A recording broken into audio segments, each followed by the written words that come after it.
مورخہ 28 ستمبر سن 2004 حضرت مولانا طارق جمیل صاحب بمقام لاسانی ٹاؤن فیصل آباد مستورات میں بیان فرما رہے ہیں۔ موضوع ہے ماں باپ اور اولاد۔ تیار کردہ علمی کیسٹ گھر، کیسٹ اور سی ڈی ملنے کا پتہ نوٹ فرما لیں۔ علمی کیسٹ گھر، دکان نمبر 5، نز تبلیغی مرکز مدنی مسجد، Fatima plaza, block number 7، federal be area, Karachi. علمی کیسٹ گھر۔ Phone number 68222999، mobile 0333217949۔ تبارک وسلم تسلیما کثیرا کثیرا، اما بعد۔ میرے محترم بھائی اور بہنوں، دنیا میں اللہ تعالیٰ نے دو راہیں پھیلا کر ان پر چلنے کی اللہ تعالیٰ نے ترتیبیں بتائی ہیں۔ ایک اس کا اپنا راستہ ہے جس کا نام اسلام ہے، اس پہ چلنے کی ترتیب بتائی ہے۔ ایک دوسرا راستہ ہے جس کا بنانے والا شیطان ہے۔ اللہ تعالیٰ نے شیطان کیا کرتا ہے اس کی ترتیبیں بھی بتائی ہیں۔ دونوں راستوں کے کیا کیا فوائد اور نقصان ہیں اللہ تعالیٰ نے واضح فرمائے ہیں۔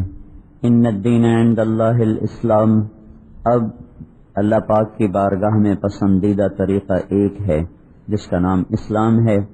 وَمَن يَبْتَغِ غَيْرَ الْإِسْلَامِ دِينًا فَلَن يُقْبَلَ مِنْهُ، اسلام کو چھوڑ کر جو زندگی گزارے گا وہ برباد ہو جائے گا۔ چھوڑنے کے دو درجے ہیں، ایک انکار کر دینا، یہ کافر ہو گیا، یہ ہمیشہ کے لیے ہلاک ہے۔ ایک ماننے کے بعد پھر انکار کر دینا۔ اسلام کو تسلیم کیا، اللہ کی ذات کو مانا، اس کے نبی کتاب قرآن کو مانا، لیکن طریقے اپنے پسند کے گزارے، زندگی اپنی مرضی کی گزاری، یہ چھوٹا کفر ہے۔ نام مطلب بالکل ہی انکار کر دینا وہ بڑا کفر ہے۔ ماننے کے بعد پھر اپنی مرضی پہ چلنا یہ چھوٹا کفر ہے، کفر دون کفر۔ تو اللہ تبارک و تعالی نے اسلام کو دنیا میں زندہ کرنے کے لیے نبیوں کا سلسلہ چالو کیا، اور غلط راہوں کو زندہ کرنے کے لیے شیطانوں نے اپنا سلسلہ چالو کیا۔ شیطان نے اپنی ترتیب محنت بتائی کہ میں کیا کرتا ہوں، فَبِمَا أَغْوَيْتَنِي لَأَقْعُدَنَّ لَهُمْ صِرَاطَكَ الْمُسْتَقِيمَ، کہ تم نے مجھے جو اپنے دربار سے نکالا ہے تو میں نے یہ طے کیا ہے کہ اب میں تیری راہ، جو تیرا سیدھا راستہ ہے جو تجھ تک پہنچاتا ہے، وہاں میں چوکڑی مار کے بیٹھ جاؤں گا۔ لَأَقْعُدَنَّ، چوکڑی مار کے، وہ کہتے ہیں گوڈے ٹیک کے بیٹھ جانا، کہ بالکل ہلوں گا نہیں۔ پھر کیا کروں گا، ثُمَّ لَآتِيَنَّهُم مِّن بَيْنِ أَيْدِيهِمْ وَمِنْ خَلْفِهِمْ وَعَنْ أَيْمَانِهِمْ وَعَنْ شَمَائِلِهِمْ وَلَا تَجِدُ أَكْثَرَهُمْ شَاكِرِينَ، آگے سے حملہ کروں گا، پیچھے سے حملہ کروں گا، دائیں سے حملہ کروں گا، بائیں سے حملہ کروں گا، اور کوئی بھی تیرے تک پہنچنے نہ پائے گا۔ کوئی مرد عورت ہوگا جو میرے حملوں سے نکل کر تجھ تک پہنچے گا، ورنہ اکثر وہ ہوں گے جنہیں میں اپنی لپیٹ میں لے کر اپنے ساتھ انہیں جہنم میں لے جاؤں گا۔ آگے پیچھے دائیں بائیں سے حملہ کرنے کا کیا مطلب ہے؟ آگے آخرت ہے، پیچھے دنیا ہے، دایاں طرف نیکیوں کا کھاتا ہے، بائیں طرف گناہوں کا کھاتا ہے۔ سیدھے ہاتھ والا فرشتہ نیکیاں لکھتا ہے، الٹے ہاتھ والا فرشتہ گناہوں کو لکھتا ہے۔ سامنے آخرت ہے، وَارْتَحَلَتِ الْآخِرَةُ مُقْبِلَةً، آخرت وہ آ رہی ہے، پیچھے دنیا ہے، ہر آنے والا گزرنے والا پل، ہر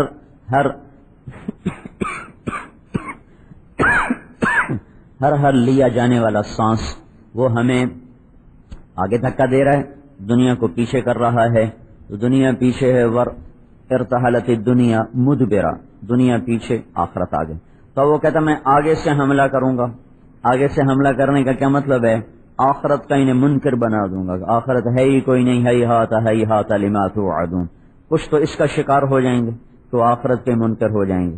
اذا متنا وكنا ترابا وعظاما انا لمبعوثون، کوئی نہیں مر کے مٹی ہو گئے، کوئی نہیں اٹھنے والا۔ جو اس وار سے بچ جائیں گے اور وہ آخرت کو تسلیم کر لیں گے تو ان پر دوسرا حملہ کروں گا، وہ کیا؟ فنجعل المسلمین کالمجرمین، اس کو اللہ بتا رہا ہے۔ وہ کیا؟ ان سے کہوں گا اللہ بڑا غفور الرحیم ہے، اب ہی معاف کر دے گا، سب معاف کر دے گا، جو مرضی کرو، کوئی بات نہیں، اللہ بڑا غفور الرحیم ہے، سب معاف ہو جائے گا۔ تو یہ دوسرا وار ہوگا کہ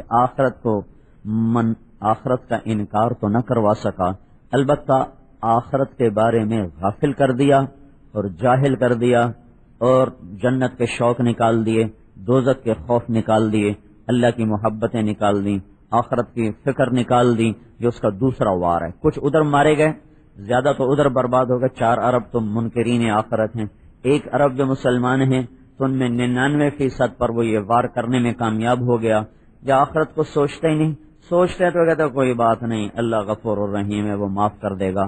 تو پھر اللہ تعالیٰ اس کو سمجھانے میں لگنے لگا کہ ام نجعل المتقین کالفجار افنجعل المسلمین کالمجرمین، سنبھل کے چلو میرے بندے اور بندیوں، نیکی اور بدی برابر نہیں، اچھا اور برا برابر نہیں، تقوی والا اور فاسق اور فاجر برابر نہیں، بے پردہ عورت پردہ دار عورت اگر ایک ہی ترازو میں تول دیے جائیں، رات کا شراب پینے والا، رات کا تہجد پڑھنے والا، ان کے ساتھ اگر ایک جیسا سلوک کر دیا جائے، چوری کرنے والا، قتل کرنے والا، ڈاکہ ڈالنے والا، جھوٹ بولنے والا اور حلال کھانے والا، پس پس کے زندگی گزارنے والا، اگر دونوں کو ایک جیسا کر دیا جائے، نمازی بے نمازی کو ایک جیسا کر دیا جائے، ماں باپ کے فرما بردار ماں باپ کے نافرمان کو ایک جیسا بنا دیا جائے، تو پھر تو اللہ تعالیٰ کی ساری شریعت کا یہ مذاق ہے۔ پھر تو امام حسین کا شہید ہونا بھی بیکار تھا، ان کے معصوم بچوں کے چھریوں کا چلنا بیکار تھا۔ اگر اللہ نے ابن زیاد اور شمر اور حسین کو ایک جیسا سلوک کر کے دینا ہے تو پھر کربلاؤں کے قائم کرنے کی ضرورت کیا تھی؟ بڑے نادان لوگ تھے جو ایسے بچے ذبح کروا گئے، اپنی جانیں قربان کروا گئے۔ تو اللہ یہ بات ہمیں سمجھاتا ہے کہ آخرت کے بارے میں خبردار رہو، وہ بہت بڑی زبردست زندگی ہے۔ القارعۃ ما القارعۃ، تمہیں خبر نہیں کہ وہ کانوں کے پردوں کو چیر دینے والی آواز کیا ہے؟ الحاقۃ ما الحاقۃ، یہ سارا مضمون آخرت کو سمجھانے کے لیے۔ الحاقۃ ما الحاقۃ، حقیقت، بڑا خوبصورت اللہ تعالیٰ نے انداز بڑا خوبصورت، حقیقت ایک لفظ آیا، حقیقت نہ آگے نہ پیچھے، ایک لفظ آیا الحاقہ، حقیقت، ایک زور سے دھماکہ ہوا جیسے حقیقت۔ یہ لوگ جو ہے نا بہت سے دوستوں سے سننے میں آتا ہے یہ تبلیغ والے حقائق سے منہ موڑ کے بھاگ جاتے ہیں، راہ فرار اختیار کرتے ہیں، حقائق سے منہ موڑ لیتے ہیں۔ حقائق سے کیا مراد ہے؟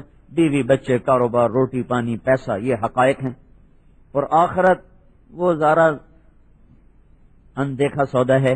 تو ایک یہ صورت بڑی عجیب طرح شروع ہے نا، الحاقہ، اور یہاں آ کر وقف ہے، آیت ختم ہو رہی، ایک لفظ الحاقہ، حقیقت، دھماکہ ہوا تو کان کھڑے ہوئے، یہ کیا کہہ رہا ہے، یہ کیا کہہ رہا ہے؟ ہم تو 8 بازاروں کو حقیقت سمجھ رہے ہیں، لاسانی کے گھر، سونا چاندی زیور کپڑا، اور یہ کیا کہہ رہا ہے؟ حقیقت۔ پھر دوبارہ ملحاقہ، ملحاقہ، آیت ختم ہو گئی۔ کیا ہے وہ حقیقت؟ کیا ہے وہ حقیقت؟ آدمی ہمیشہ حقائق کے پیچھے چلتا ہے نا، شراب کے پیچھے تو کوئی نہیں چلتا نا۔ سڑک پہ جو پانی نظر آتا ہے اس کے پیچھے کوئی دوڑتا ہے؟ ریت میں جو پانی نظر آتا ہے اس کے پیچھے کوئی دوڑتا ہے؟ کوئی بھی نہیں دوڑتا۔ حقائق کے پیچھے ہر کوئی دوڑتا ہے۔ تو اب اللہ تعالیٰ نے عجیب انداز، الحاقہ، حقیقت، پھر ایک دم کون کھڑے ہوئے، ملحاقہ، کیا ہے وہ حقیقت؟ کیا ہے وہ حقیقت؟ پھر تیسرا جملہ، وما ادراک ملحاقہ، تمہیں پتہ چل بھی نہیں سکتا کہ اصل حقیقت ہے کیا۔ تو یہ تین لفظ بول کر الحاق، ملحاقہ، وما ادراک ملحاقہ، یہ کہہ کر اللہ نے کلام بدل دیا، اور حیرت میں چھوڑ کر اللہ نے ایک اور بات بیچ میں شروع کر دی۔ سارے سامعین کو حیرت زدہ کرنے کے بعد آنکھیں پھٹی ہوں، جیسے کوئی ادھورا جملہ کہہ کے چپ ہو جائے نا تو اگلا انتظار، مطلب یہ اگلی بات کب کرے گا کب کرے گا، تو توجہ بڑھتی ہے نا، توجہ بڑھتی۔ تو 3 جملے بول کر حقیقت، کیا ہے حقیقت، تمہیں کچھ خبر بھی ہے کیا ہے وہ حقیقت؟ پھر ایک دم کلام بدل گیا اور اللہ نے بیچ میں کہا کذبت ثمود وعاد بالقارعہ فاما ثمود فاہلکوا بالطاغیہ واما عاد فاہلکوا بریح صرصر عاتیہ۔ اللہ تعالیٰ نے یوں کہا کہ تم سے پہلے کچھ قومیں تھیں جنہوں نے میری حقیقت کو جھٹلا کر یہ سونے چاندی کو حقیقت سمجھا اور اس کے پیچھے دوڑ پڑے، تو پہلے تم ان کا حال سنو، پھر میں تمہیں بعد میں بتاؤں گا حقیقت کیا ہے۔ ثمود آیا، عاد آئے، ثمود آئے، اور انہوں نے آخرت کے دن کا انکار کیا۔ کذبت ثمود وعاد بالقارعہ، ادھر ہے نا القارعۃ ما القارعہ، یہاں ہے الحاقۃ ما الحاقہ، یہ دونوں ایک چیز ہیں، ایک چیز۔ تو اللہ تعالیٰ نے یوں کہا کہ تم سے پہلے کچھ قومیں تھیں جنہوں نے کہا دنیا ہی تو اصل حقیقت ہے، اور انہوں نے منہ موڑا. پھر کیا ہوا؟ اما ثمود فاہلکوا بالطاغیہ، سمود پر چیخ پڑی. واما عاد فاہلکوا بریح صرصر عاتیہ، قوم عاد پہ ہوا چلی اور چیخ کی جو آواز ہے نا، قوم سمود پہ فرشتے نے چیخ ماری تو ان کے کلیجے پانی ہو گئے تھے، پتے پانی ہو، کلیجے پھٹ گئے، چہرے نیلے کالے ہو گئے تھے. اور سمود پر اللہ نے ہوا کو چھوڑا تو اس میں قلا بازیاں کھاتے ہوئے. کبھی آپ نے بگولے میں دیکھا جب ہوا کا بگولا اٹھتا ہے تو کیا ہوتا ہے؟ اس میں وہ کاغذ ایسے ایسے گھوم رہے ہوتے ہیں. تو وہ قوم عاد اس میں ایسے گھوم رہی تھی، ایسے گھوم رہی تھی. 7 راتیں 8 دن یوں ہوتا رہا، یوں ہوتا رہا، یوں 7 لیال و 8 ایام. تو ان کو کیا کیا؟ اما عاد فاہلکوا بریح صرصر عاتیہ سخر علیہم 7 لیال و 8 ایام حسوما فتر القوم فیہا سرعا. یہ دیکھو اوندھے پڑے ہیں، سر کٹ گئے، دھڑ الگ ہو گئے. کأنہم اعجاز نخل خاویہ، جیسے کٹی ہوئی کھجور ہوتی ہے. پھر اس کے بعد ایک اور بادشاہ آیا، وجاء فرعون ومن قبلہ، اس کے ساتھ اور بہت سی قومیں. والمؤتفقات، وہ متفقات کی قوم آئی. انہوں نے کیا کیا؟ بالخاطئہ، انہوں نے بھی یہی سنگین جرم دہرایا اور انہوں نے بھی اسی کے اندر دنیا کی حقائق کو حقائق سمجھا. تو پھر کیا ہوا؟ فعصوا رسول ربہم، پھر انہوں نے میرے حکموں کو توڑا، میرے نبی کو سے منہ موڑا. فاخذہم اخذۃ رابیہ، تو میں نے انہیں زبردست طریقے کے ساتھ پکڑا. پھر انا لما طغى الماء حملناکم فی الجاریہ، پھر نوح کی قوم کو ہم نے کشتی پہ بٹھا کر باقیوں کو تباہ و برباد کیا. لنجعلها لکم تذکرہ، تاکہ تم سمجھو کہ حقیقت کسے کہتے ہیں. وتعیہا، اور یاد کریں، اذن واعیہ، وہ کان جو لگ کے سن رہے ہوں، جو توجہ سے سنیں گے انہیں یہ بات پتہ چلے گی. کیونکہ دیکھی چیز کو جھوٹ کہا جا رہا ہے، اندیکھی چیز کو سچ کہا جا رہا ہے، نظر آنے والی چیز کو فریب کہا جا رہا ہے، نہ نظر آنے والی کو حقیقت کہا جا رہا ہے. تو اللہ تعالیٰ کہہ رہا وہ عبرت حاصل کرے گا جس کے کان کھلے ہوں گے. اب اتنی لمبی کہانی سنا کر پھر پہلے کلام کو اس کلام سے جوڑا. الحق ما الحق وما ادراک ما الحق، حقیقت کیا ہے؟ حقیقت کچھ خبر بھی ہے، تمہیں خبر لگ بھی نہیں سکتی کیا ہے حقیقت. بیچ میں یہ کہانی کذبت ثمود وعاد بالقارعہ سے لے کر اب اللہ نے کہا فَإِذَا نُفِخَ فِي الصُّورِ نَفْخَةٌ وَاحِدَةٌ. سنو اب تمہیں حقیقت سنانے لگا ہوں. وہ ایک آواز ہوگی، آواز. پھر کیا ہوگا؟ وَحُمِلَتِ الْأَرْضُ وَالْجِبَالُ، یہ پہاڑ زمین اٹھ جائیں گے. فَدُكَّتَا دَكَّةً وَاحِدَةً، انہیں ایک ضرب کے ساتھ زیر و زبر کر دیا جائے گا اور یہ تہ و بالا ہو جائیں. فَيَوْمَئِذٍ وَقَعَتِ الْوَاقِعَةُ، اس دن وہ اصل حقیقت کھل کے سامنے آ جائے گی جس کو تم جھٹلاتے رہے. اذا وقعت الواقعہ فیومئذ وقعت الواقعہ الحاقۃ ما الحاقۃ القارعۃ ما القارعۃ وما ادراک ما یوم الدین ثم ما ادراک ما یوم الدین. ان سب نے مل کر آخرت کی زندگی کو یوں عیاں کر کے ہمارے سامنے پیش کیا کہ ایک ہیبت ناک زندگی آ رہی ہے. پھر کیا ہوگا؟ فیومئذ وقعت الواقعہ، آج وہ دن آ گیا. پھر کیا ہوا؟ وانشقت السماء، آسمان پھٹ گیا. وہی یومئذ واہیہ، وہ پرزے ہو گیا. پھر کیا ہوا؟ والملک علی ارجائها، فرشتے بھی کناروں پہ دوڑ گئے. پھر کیا ہوا؟ ویحمل عرش ربک فوقہم یومئذ ثمانیہ، پھر اللہ کے عرش کو 8 فرشتوں نے اٹھایا اور تمہارے سروں کے اوپر آ کر عرش قائم ہو گیا. پھر کیا ہوا؟ یومئذ تعرضون، پھر تم قبروں سے ننگ دھڑنگ اٹھ کے باہر آ گئے، مرد بھی عورت بھی پھنسے ہوئے جڑے ہوئے. ایسا پھنس کے میدان محشر میں کھڑا کیا جائے گا کہ کندھا بھی نہیں ہل سکے گا، پاؤں بھی نہیں ہل سکے گا. نیچے زمین تپتے ہوئے تانبے کی طرح، اوپر سورج کی آگ برستے ہوئے شعلوں کی طرح، اور جسم سے نکلنے والا پسینہ ہوگا مردار کی بدبو سے زیادہ گندا پسینہ. ہر آدمی مرد عورت کے جسم سے نکلے گا. حضرت عائشہ نے عرض کیا رسول اللہ عورتیں بھی ننگی ہوں گی، مرد بھی کہا ہاں. کوا فضیحتا، ہائے شرمندگی، ہائے بے پردگی. تو ہمارے نبی نے کہا عائشہ الامر شدید، اس دن ایسا خوف کا عالم ہوگا کوئی کسی کی طرف نظر اٹھا کے دیکھ نہیں سکے. پھر کیا ہوگا؟ لا تخفى منکم خافیہ، تم میں کوئی چھپنا چاہے گا چھپ نہیں سکے گا. پھر کیا ہوگا؟ این المفر، کوئی بھاگنا چاہے گا بھاگ نہیں سکے گا. پھر کیا ہوگا؟ فانفذوا لا تنفذون الا بسلطان، کوئی طاقت سے نکلنا چاہے گا تو طاقت سلب ہے، نکل نہ سکے گا، لہذا اس دن تم اللہ کے دربار میں پکڑے جاؤ گے، باندھے جاؤ گے، جکڑے جاؤ گے۔ یوم نسیر الجبال، جب پہاڑ ہٹ جائیں گے، وتر الباردہ، زمین ننگی ہو جائے گی، وحشرناہم، اور ہم تم سب کو جمع کر دیں گے، فلم نغادر منہم احدا، ایک بھی پیچھے نہ چھوڑا جائے گا۔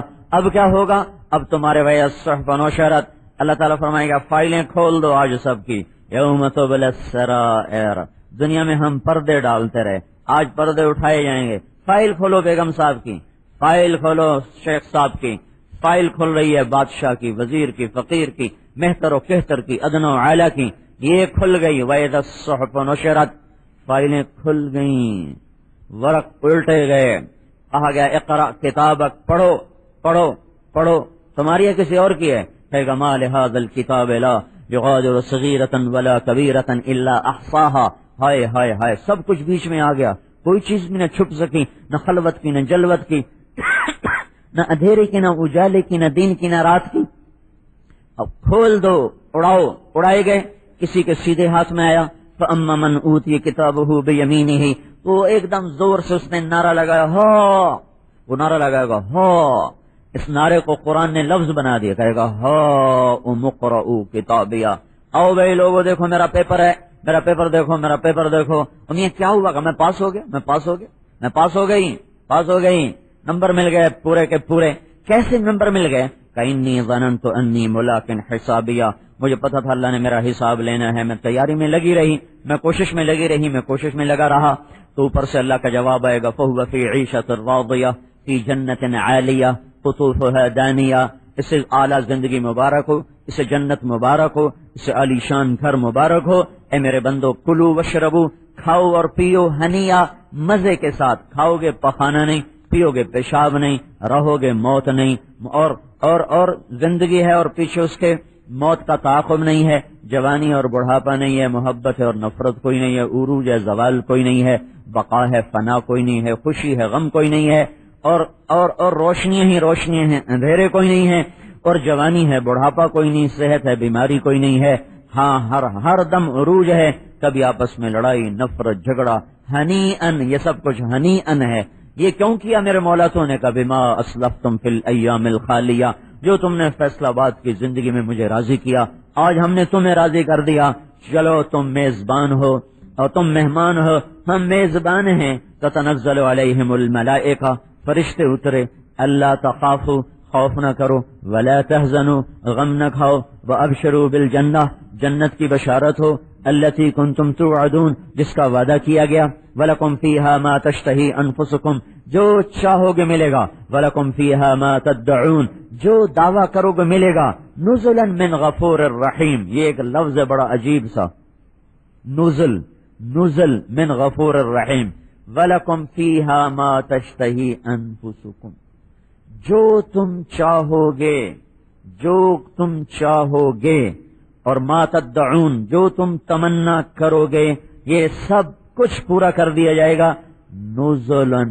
نزل کسے کہتے ہیں؟ آپ کے گھر میں مہمان جب آتا ہے، دعوت کا اہتمام ہے اور کھانے پر دعوت ہے، ولیمے پر دعوت ہے، مہمان آ گئے تو آتے ہی آپ پہلے کوئی ٹھنڈا پانی پیش کرتے ہو، گرمیاں ہیں تو ٹھنڈا پانی، کوئی شربت، کوئی بوتل اور کوئی سکنجمین، کوئی دودھ سوڈا، سردیاں ہیں تو کوئی سوپ پیش کیا جاتا ہے، چائے پیش کی جاتی ہے۔ عربوں میں چلے جاؤ تو وہاں اصل یہ بات سمجھ میں آتی، وہاں کھانا بڑی دیر سے آتا ہے، پہلے سینکڑوں چیزیں چھوٹی چھوٹی آتی رہتی ہیں، وہ کبھی قہوہ آ گیا، کبھی کھجور آ گئی، کبھی روز چائے آ گئی، اور کبھی کچھ آ گیا، کبھی کچھ آ گیا، آخر میں جا کے دسترخوان آتا ہے۔ یہ جو ابتدائی چیزیں نا، ابتدائی چیزیں، چائے اور قہوہ اور کھجور اور بوتل اور شربت اور سکنجبین اور دودھ سوڈا، اس کو عربی زبان میں کہتے ہیں نزل، ہذا نزل، یہ جی ریفریشمنٹ ہے، ریفریشمنٹ، کھانا بھی آ رہا ہے، یہ تو ایسے ذرا پہلے کا نا، ذرا منہ ہلانے کے لیے ریفریشمنٹ ہے۔ تو ذرا غور کرو، اللہ کہہ رہا وَلَكُمْ فِيهَا مَا تَشْتَهِي أَنفُسُكُمْ وَلَكُمْ فِيهَا مَا تَدَّعُونَ، جو چاہو گے، جو تمنا کرو گے، سب پاؤ گے، یہ تو ہے تمہارا نزل۔ تو مہمان نوازی کیا ہوگی اللہ تعالیٰ کی؟ یہ تو نزل ہے، نزل، ریفریشمنٹ، وہ شروع کی چائے پانی ہے، چائے پانی۔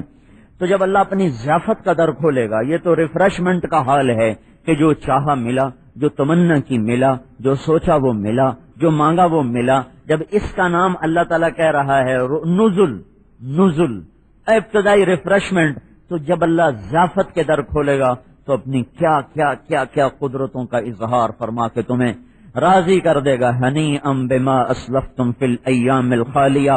اور کیا ہوگا؟ وَأَمَّا مَنْ أُوتِیَ کِتَابَهُ بِشِمَالِهِ. کسی کو الٹے ہاتھ میں کتاب آئی، اس کی چیخ نکلے گی، یا لیتنی لم اوت کتابیہ، ہائے میں مر گئی، ہائے میں لٹ گئی، ہائے میں برباد ہو گئی، اور میرا کچھ کر لو، میرا کچھ کر لو. وہ کتاب میرے الٹے ہاتھ میں آ گئی، کتاب میرے الٹے ہاتھ میں آ گئی. وَلَمْ أَدْرِ مَا حِسَابِیہ، مجھے کیا خبر تھی کہ ایسے حساب ہو جائے گا. یا لیتہا کانت القاضیہ، ارے موت تو کہاں مر گئی، آجا مجھے مار دے. ارے تو نے مجھے مار کیوں نہ دیا، مجھے اٹھا کیوں دیا. من بعثنا من مرقدنا، ہمیں کیوں اٹھا دیا، موت ہی بہتر تھی. ما اغنى عنی مالیہ، نہ پیسہ کام آیا. ہلک عنی سلطانیہ، نہ دولت کام آئی. ایک تو یہ اس کا ہے رونا دھونا، اوپر سے اللہ کی ادھر کیا تھا، ادھر اللہ نے کیا کہا تھا، فَهُوَ فِي عِيشَةٍ رَاضِيَةٍ فِي جَنَّةٍ عَالِيَةٍ. ادھر اللہ نے کیا کہا، خُذُوهُ، پکڑو، فَغُلُّوهُ، جکڑو، ثُمَّ الْجَحِيمَ صَلُّوهُ، پھر سے جہنم کی آگ میں بھونو. ثُمَّ فِي سِلْسِلَةٍ ذَرْعُهَا 70 ذِرَاعًا فَاسْلُكُوهُ، پھر سے زنجیروں میں پرو دیا جائے، پرو دیا جائے. جب اللہ تعالیٰ کہیں گے نا خُذُوهُ، پکڑو، تو مردوں کو فرشتے یہاں سے پکڑیں گے، جبڑے میں ہاتھ ڈالیں گے، نیچے والا جبڑا یہاں سے پکڑ کر جو کھینچیں گے نا، سارا جبڑا باہر نکل جائے گا. اور کسی عورت کے بارے میں حکم ہوگا تو اس کو سر کی چوٹیوں سے پکڑیں گے اور ایسے جھٹکا دیں گے، وہ گھسٹتی ہوئی وہ جائے گی، وہ کہے گی رحم کرو رحم کرو. مرد کہیں گے رحم رحم، تو فرشتے کہیں گے تم پر رحمان نے رحم نہیں کیا، ہم کہاں سے رحم کر سکتے. تو میرے بھائی اور بہنوں، اللہ تعالیٰ حقیقت بتا رہا. حقیقت کیا ہے، حقائق کیا ہیں؟ اصل حقیقت آخرت، اصل حقیقت جنت اور جہنم، اصل حقیقت اللہ کی ذات ہے، ابدی باقی دائمی سرمدی. دو راستے بتائے ہیں، ایک اسلام کا راستہ ہے، ایک شیطان کا راستہ ہے. وہ حملہ بتا رہا ہے آخرت کے بارے میں بے خبر کر دوں گا. اگر آخرت کے بارے میں چوک گیا، ثم من بین ایدیہم ومن خلفہم، پیچھے سے وار کروں گا. پیچھے سے وار کیا ہے؟ دنیا. دنیا کے بارے میں کیا کروں گا؟ دنیا کا عاشق بنا دوں گا، دنیا کا دیوانہ بنا دوں گا، دنیا کا پاگل کر دوں گا. کپڑوں کی دوڑ، زیور کی دوڑ، میک اپ کی دوڑ. ایک جگہ میں لاہور میں ہمارے دوست فوت ہو گئے، تو میں پہلی دفعہ اس علاقے میں گیا، تو ایک جگہ سے گزرا تو ایک بڑا بورڈ لگا ہوا تھا، لڑکی لڑکے کی ایسی فحش سی تصویر. تو مجھے ساتھی نے بتایا کہ یہ ایک میک اپ کرنے کا وہ ہے، کیا بیوٹی پارلر ہے. یہاں 15,000 روپیہ لیتے ہیں صرف میک اپ کرنے کا، صرف اس کو سرخی پاؤڈر لگانے کا 15,000 روپیہ لیا جاتا ہے. یہ دوڑ لگا دی، وہ عورت سے ننگی ہو جائے، وہ بازاروں میں سچ سے جھوٹ میں چلا جائے، ناپ تول میں کمی ہو جائے، اور گالی گلوچ پر زندگی آ جائے، کوئی پرواہ نہیں، دنیا میں پاگل کر دوں گا. پیچھے سے حملہ کیا ہے؟ دنیا کے بارے میں پاگل کر دینا، دنیا کا دیوانہ بنا دینا، دنیا کا متوالا بنا دینا. دائیں طرف سے حملہ کرنے کا کیا مطلب ہے؟ کہ نیکیوں کا شوق نکال دوں گا. اگر نیکیاں کرنے والا بن گیا تو اس میں ریا ڈال دوں گا، تکبر ڈال دوں گا، عجب ڈال دوں گا. اور بائیں طرف سے حملہ کرنے کا کیا مطلب ہے؟ کہ میں ان کو گناہوں میں لذتیں دکھا دوں گا، گناہوں میں شہوتیں دکھا دوں گا، غیبت میں چسکا دکھا دوں گا، ذکر میں زبان بند ہو جائے گی، غیبت میں چغلی میں زبان چلے گی، گالم گلوچ میں گناہوں میں لذتیں ملیں گی، نیکیوں میں لذتیں نہیں ملیں گی. چار طرف سے حملہ کرنے کے بعد وہ کہتا ہے پھر تو دیکھ ہی لے گا کہ کون کون تیرے پاس آئے گا. کوئی ہوگا جو تجھ تک پہنچے گا، باقی سب میرے حوالے، سب میرے ذمے ہو جائیں گے، میرے کھاتے میں جا پڑیں گے. تو میرے بھائی اور بہنوں، یہ زندگی بڑی قیمتی ہے. ہر سانس، ہر پل، ہر گھڑی، ہر صبح، ہر شام، ہر رت، ہر موسم، یہ اللہ تعالیٰ نے آخرت کے لیے دیا ہے. آخرت کو بناؤ، اپنے اللہ کو راضی کرنا سیکھو. اللہ تعالیٰ نے اس زندگی کو کامیابیوں سے بھر دیا ہے، کامیابیوں سے بھر دیا ہے. یہ روشن راہ ہے، سیدھا راستہ ہے. ترکتکم علی محجۃ بیضاء لیلھا کنہارھا لا یزیغ عنھا الا ہالک. یہ سیدھا راستہ ہے جس میں رات بھی کوئی نہیں، دن ہی دن ہے۔ اسلام پر چلنا ایک تربیت سے آتا ہے، اللہ کی اطاعت ایک تربیت کے ساتھ زندگی میں آتا ہے، یہ خود بخود نہیں آتا۔ ہاں، برائی کی طرف آدمی خود چلتا ہے، غصے میں گالیاں دینا خود بخود ہوتا ہے، ہاں اس وقت زبان کو روکنا سیکھنا پڑتا ہے۔ غیبت کی طرف زبان خود چلتی ہے، اس کو غیبت سے روکنا سیکھنا پڑتا ہے۔ گانے کی طرف کان خود چلتے ہیں، اسے قرآن پہ لانا پڑتا ہے۔ اور سونے کی طرف طبیعت خود چلتی ہے، اسے بستر سے اٹھا کے مصلے پہ کھڑا کرنا، زور لگانا پڑتا ہے۔ بخل انسان کی فطرت میں خود پیدا ہوتا ہے، سخاوت اسے سکھانی پڑتی ہے۔ حرص خود پیدا ہوتا ہے، ایثار اسے سکھانا پڑتا ہے۔ تو اسلام ایک زندگی ہے جس کو سیکھا جاتا ہے، جس کے سیکھنے کے لیے اللہ تعالیٰ نے 1.25 لاکھ نبیوں کو بھیجا، 1,24,000 نبی آئے، پھر اللہ تعالیٰ نے اسے حضرت محمد صلی اللہ تعالی علیہ وسلم کی ذات گرامی پر آ کر مکمل کر دیا، کامل کر دیا، اکمل کر دیا۔ اور اللہ تعالیٰ نے کہا الیوم اکملت لکم دینکم واتممت علیکم نعمتی ورضیت لکم الاسلام دینا، ہم نے تمہارے لیے اسلام کو مکمل کر دیا ہے، کامل کر دیا ہے، اکمل کر دیا ہے۔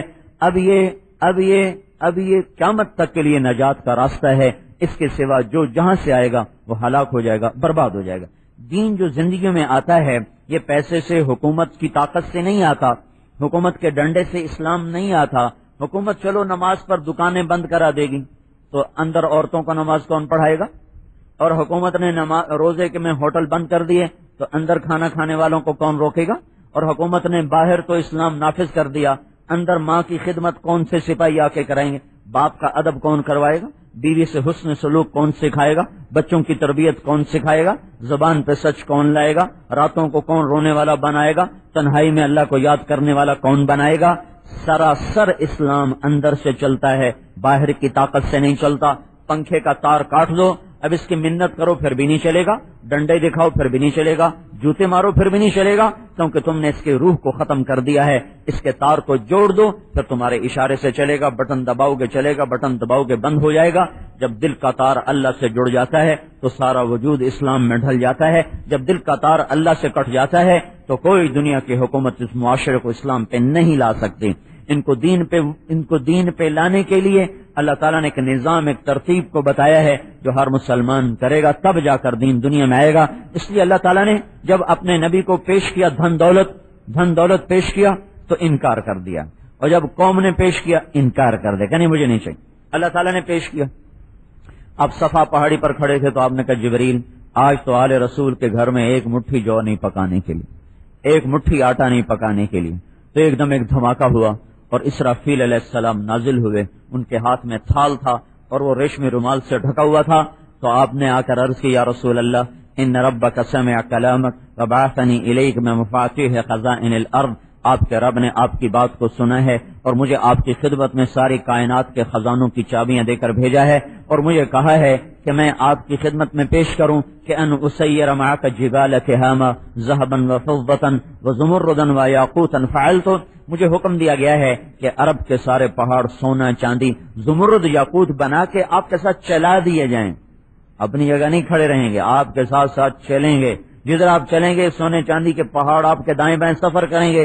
عبدًا رسولہ او ملکًا رسولہ، اب آپ ارشاد فرمائیں آپ کو بادشاہی چاہیے یا غلامی چاہیے؟ تو آپ نے فوراً فرمایا بل عبدًا رسولہ، نہیں مجھے غلامی چاہیے، مجھے بادشاہی نہیں چاہیے۔ اس کے بعد ساری زندگی کبھی آپ نے ٹیک لگا کے روٹی نہ کھائی، چوکڑی مار کے کبھی کھانا نہ کھایا، کبھی بھی۔ ایک دفعہ اما عائشہ نے سامنے کھانا رکھا، طبیعت کچھ ناساز تھی کہ یا رسول اللہ آپ ٹیک لگا لیں، تو آپ نے بیٹھے بیٹھے سر زمین پہ رکھ دیا سجدے کی حالت میں، کہا نہیں عائشہ میں غلام ہوں، میں غلاموں کی طرح کھاؤں گا، میں نہیں ٹیک لگا کے کھاؤں گا، میں نے اللہ سے غلامی کو چاہا تھا، میں اللہ کو غلام بن کے دکھاؤں گا۔ تو کیا بتایا کہ پیسے سے دین نہیں آتا۔ پھر قوم کٹھی ہوئی، وہ اس کو روکو، اس نے تو ہمارا نعت کا بند کر دیا ہے، ہم کیا کریں۔ تو عتبہ بن ربیعہ ان کا تم جانتے ہو میں سب سے زیادہ سمجھدار بھی ہوں اور شعر و سحر کو جانتا بھی ہوں، حسب نسب بھی جانتا ہوں، میں جا کے محمد سے بات کرتا ہوں۔ ٹھیک ہے عتبہ تم ہی جا کے بات کرو۔ تو عتبہ آیا، ہمارے نبی پاک صلی اللہ تعالی وسلم اس وقت تشریف فرما کے حرم میں ان کے پاس آ کر بیٹھ گیا، تو کہنے لگا محمد تم اچھے ہو کہ تیرا باپ؟ آپ خاموش رہے۔ کہ تم اچھے ہو تیرا دادا؟ آپ خاموش رہے۔ انت خیر من عبداللہ فسکت، انت خیر نعم عبد المطلب فسکت. اس سے یہ ثابت ہوا کہ اعتراض کا جواب نہیں دینا چاہیے، چپ ہو جانا چاہیے. سوال کا جواب دینا چاہیے، اعتراض کا جواب نہیں دینا چاہیے، کیونکہ اعتراض کرنے والا سمجھنے کے لیے بات نہیں کر رہا ہوتا، وہ الجھانے کے لیے بات کر رہا ہوتا ہے. اس لیے ہم کہتے ہیں بھائی الجھو نہیں، مناظرہ نہ کرو، مناظرہ نہ کرو، جھگڑو مت، چپ ہو جاؤ. چپ ہونے سے بھی بڑے کام بن جاتے ہیں. پھر وہ کہنے لگا مجھے یہ بتا، فرقت دیننا شتمت آلہتنا وعبت دیننا وفرقت بیننا، تو نے یہ کیا کر دیا؟ تو نے ہمارا دین برباد کیا، باپ دادے کو تم نے گمراہ کہا، اور بھائی بھائی کو تو نے جدا کر دیا. تو اس سے کیا چاہتا ہے؟ بادشاہی چاہتا ہے؟ انما ان کنت تريد به ملکا ملکناک علی رؤوسنا. اگر تو بادشاہی چاہتا ہے تو ہم تجھے بادشاہ بناتے ہیں. ان کنت تريد به الشرف، اگر تو چودراہٹ چاہتا ہے تو لا نقطع امرا دونک، تیرے بغیر کوئی مشورے سے کام نہیں کریں گے. ان کنت تريد به الباء، اگر تجھے اس سے عورتوں کی خواہش ہے، جمعنا لك نساء قریش فاختر ای نساء قریش فلنزوجک 10، ہم تیرے سامنے عرب کی عورتیں کھڑی کر دیتے ہیں، جتنی پر تو ہاتھ رکھے گا یہ میری ساری تیرے نکاح میں دے دیں گے. ان کنت تريد به المال جمعنا لك اموالنا حتى تكون اغنى قریش مالا، اور اگر سب کچھ سے تو پیسے چاہتا ہے تو ہم تیرے سامنے سونے چاندی کے ڈھیر لگا دیتے ہیں. تو بول تو چاہتا کیا ہے؟ 4 چیزوں سے باطل چلتا ہے، اسلام نہیں. حکومت، کرسی، حکومت، عہدے، پیسہ، عورت، یہ 4 چیزیں کفر کے پھیلنے کا ذریعہ ہیں. جب بھی باطل آئے گا 4، حکومت کے راستے سے، عہدوں کے راستے سے، عورت سے مراد بری عورت، نیک عورت، بری عورت کے راستے سے، اور پیسے کے راستے سے. تو جب آپ سن رہے تھے پھر آپ نے کہا فرقت ابا الولید، ابو الولید کچھ اور بھی کہنا چاہتے ہو؟ کہ نہیں بس میری بات پوری ہو گئی. تو میں تمہیں اپنی سناؤں؟ کب سناؤ؟ تو آپ نے کہا بسم اللہ الرحمن الرحیم، حامیم تنزیل من الرحمن الرحیم، کتاب فصلت آیاتہ قرآنا عربیا لقوم يعلمون بشیرا ونذیرا فأعرض أكثرهم فهم لا يسمعون وقالوا قلوبنا في أكنة مما تدعونا إليه ففي آذاننا وقر ومن بيننا وبينك حجاب فاعمل إننا عاملون قل إنما أنا بشر مثلكم يوحى إلي أنما إلهكم إله واحد فاستقيموا إليه واستغفروه وويل للمشركين الذين لا يؤتون الزكاة وهم بالآخرة هم كافرون قل أئنكم إن الذين آمنوا وعملوا الصالحات لهم أجر غير ممنون قل أئنكم لتكفرون بالذي خلق الأرض في يومين وتجعلون له أندادا ذلك رب العالمين. اتبا کا رنگ بدل رہا تھا اور ایسے کانپ رہا تھا. ایسے وہ دونوں ہاتھ نا ایسے پیچھے کر کے دونوں ہاتھ یوں بیٹھا تھا یوں، اور آپ پڑھ رہے تو ایسے ہو رہا تھا، ایسے ہو رہا تھا. قل أئنكم لتكفرون بالذي خلق الأرض في يومين وتجعلون له أندادا ذلك رب العالمين وجعل فيها رواسي من فوقها وبارك فيها وقدر فيها أقواتها في 4 أيام سواء للسائلين ثم استوى إلى السماء وهي دخان فقال لها وللأرض ائتيا طوعا كرها قالتا أتينا طائعين فقضاهن 7 سماوات في يومين وأوحى في كل سماء أمرها وزينا السماء الدنيا بمصابيح وحفظا ذلك تقدير العزيز العليم فإن أعرضوا فقل أنذرتكم صاعقة مثل صاعقة عاد وثمود. جب آپ نے یہ آیت پڑھی اگر تم نہیں مانتے ہو تو تیار ہو جاؤ ان بجلیوں کے لیے، اس صاعقہ لیے، اس کڑک کے لیے جو عاد و سمود پہ چمکی اور کڑکی اور برسی. وہی بجلیاں کوندنے کو ہیں، لپکنے کو ہیں، اور وہی عذاب تم پر گرنے کو ہے. تو اتبا ایسے بیٹھا نا، ایسے جب آپ نے کہا نا صاعقہ مثل صاعقۃ عاد و ثمود تو وہ یوں اچھلا اور دونوں ہاتھ ہمارے نبی کے منہ پر اشرف. تجھے قسم ہے خون کی، تجھے قسم ہے رشتہ داری کی، آگے کچھ نہ کہنا، آگے کچھ نہ کہنا. ایسا منہ بند کر دیا آپ کا، اور وہاں سے چلا کانپتا کانپتا. جب قریش کی محفل میں آیا تو قریشی کہنے لگے ہاں جو اتبا گیا تھا یہ وہ اتبا نہیں آ رہا، یہ کوئی اور آ رہا ہے. اور جیسے گیا تھا نا وہ تو ساری ہوا نکل گئی. کہنے لگے کیا لے کر آئے ہو؟ انہوں نے کہا انہوں نے کہا یا معاشر قریش، اے قریش کی جماعت دیکھو میں تمہارا سردار ہوں، میں پاگل نہیں ہوں، اطیعونی اليوم وعصونی فیما بعد، میری آج مان جاؤ پھر ساری زندگی نہ ماننا، اس آدمی کو کچھ نہ کہو، اس آدمی کو کچھ نہ کہو، یہ وہ کلام لے کر آیا ہے جس نے میرے اندر کی دنیا کے زیر و زبر کر دیا ہے نہ وہ شعر تھا، نہ وہ سحر تھا، نہ وہ کہانت تھی، اور میں تمہیں کیا بتاؤں، وہ تمہیں عاد و سمود کی بجلیوں سے ڈرا رہا ہے، اور تمہیں پتا ہے آج تک محمد نے کبھی جھوٹ نہیں بولا، مجھے ڈر ہے کہ وہ بجلیاں تم پہ کڑک نہ جائیں۔ وہ کہنے لگے تم پر بھی اس کا جادو چل گیا، تم پر بھی اس کا جادو چل گیا، اور یہ جادو نہیں ہے، یہ جادو نہیں ہے، یہ کوئی اور حقائق ہیں۔ تو ہمارے نبی نے مال کو رد کیا، عورت کی پیشکش کو ٹھکرایا، حکومت کی پیشکش کو ٹھکرایا، عہدے کی پیشکش کو ٹھکرایا، اور ہمیں ایک دستور بتایا کہ دنیا میں اسلام کے آنے کا راستہ نہ حکومت ہے، نہ عہدہ ہے، نہ مال ہے، نہ عورت ہے، تو کہاں سے چلے گا اسلام؟ کیسے آئے گا زندگی میں؟ کیسے آئے گا؟ تو اسلام ایک محنت ہے جو ہر انسان کو کرنا ہوگی، ماں کی گود سے اس کی ابتدا ہے۔ اس لیے اللہ تعالیٰ نے اسلامی معاشرے میں ایک عجیب نظام چلایا ہے، عورت کو اللہ نے گھر بٹھایا ہے، مرد کو اللہ نے باہر چلایا ہے۔ اللہ تعالیٰ نے عورت کے لیے کمانے کو روک دیا، نہیں تم نہیں کما سکتی ہو، گھر بیٹھو، کیوں کہ تمہارا خامند کما کے کھلائے گا۔ مہر کا رکھا گیا، اگر مہر نہ ہو تو نکاح ہی نہیں ہوتا۔ مہر ایک ایسی شرط ہے کہ اس کے بغیر نکاح، گواہ بھی موجود، وکیل بھی موجود، اور نکاح خام بھی موجود، ایجاب بھی قبول بھی، اور مہر کوئی نہیں تو نکاح نہیں ہوا۔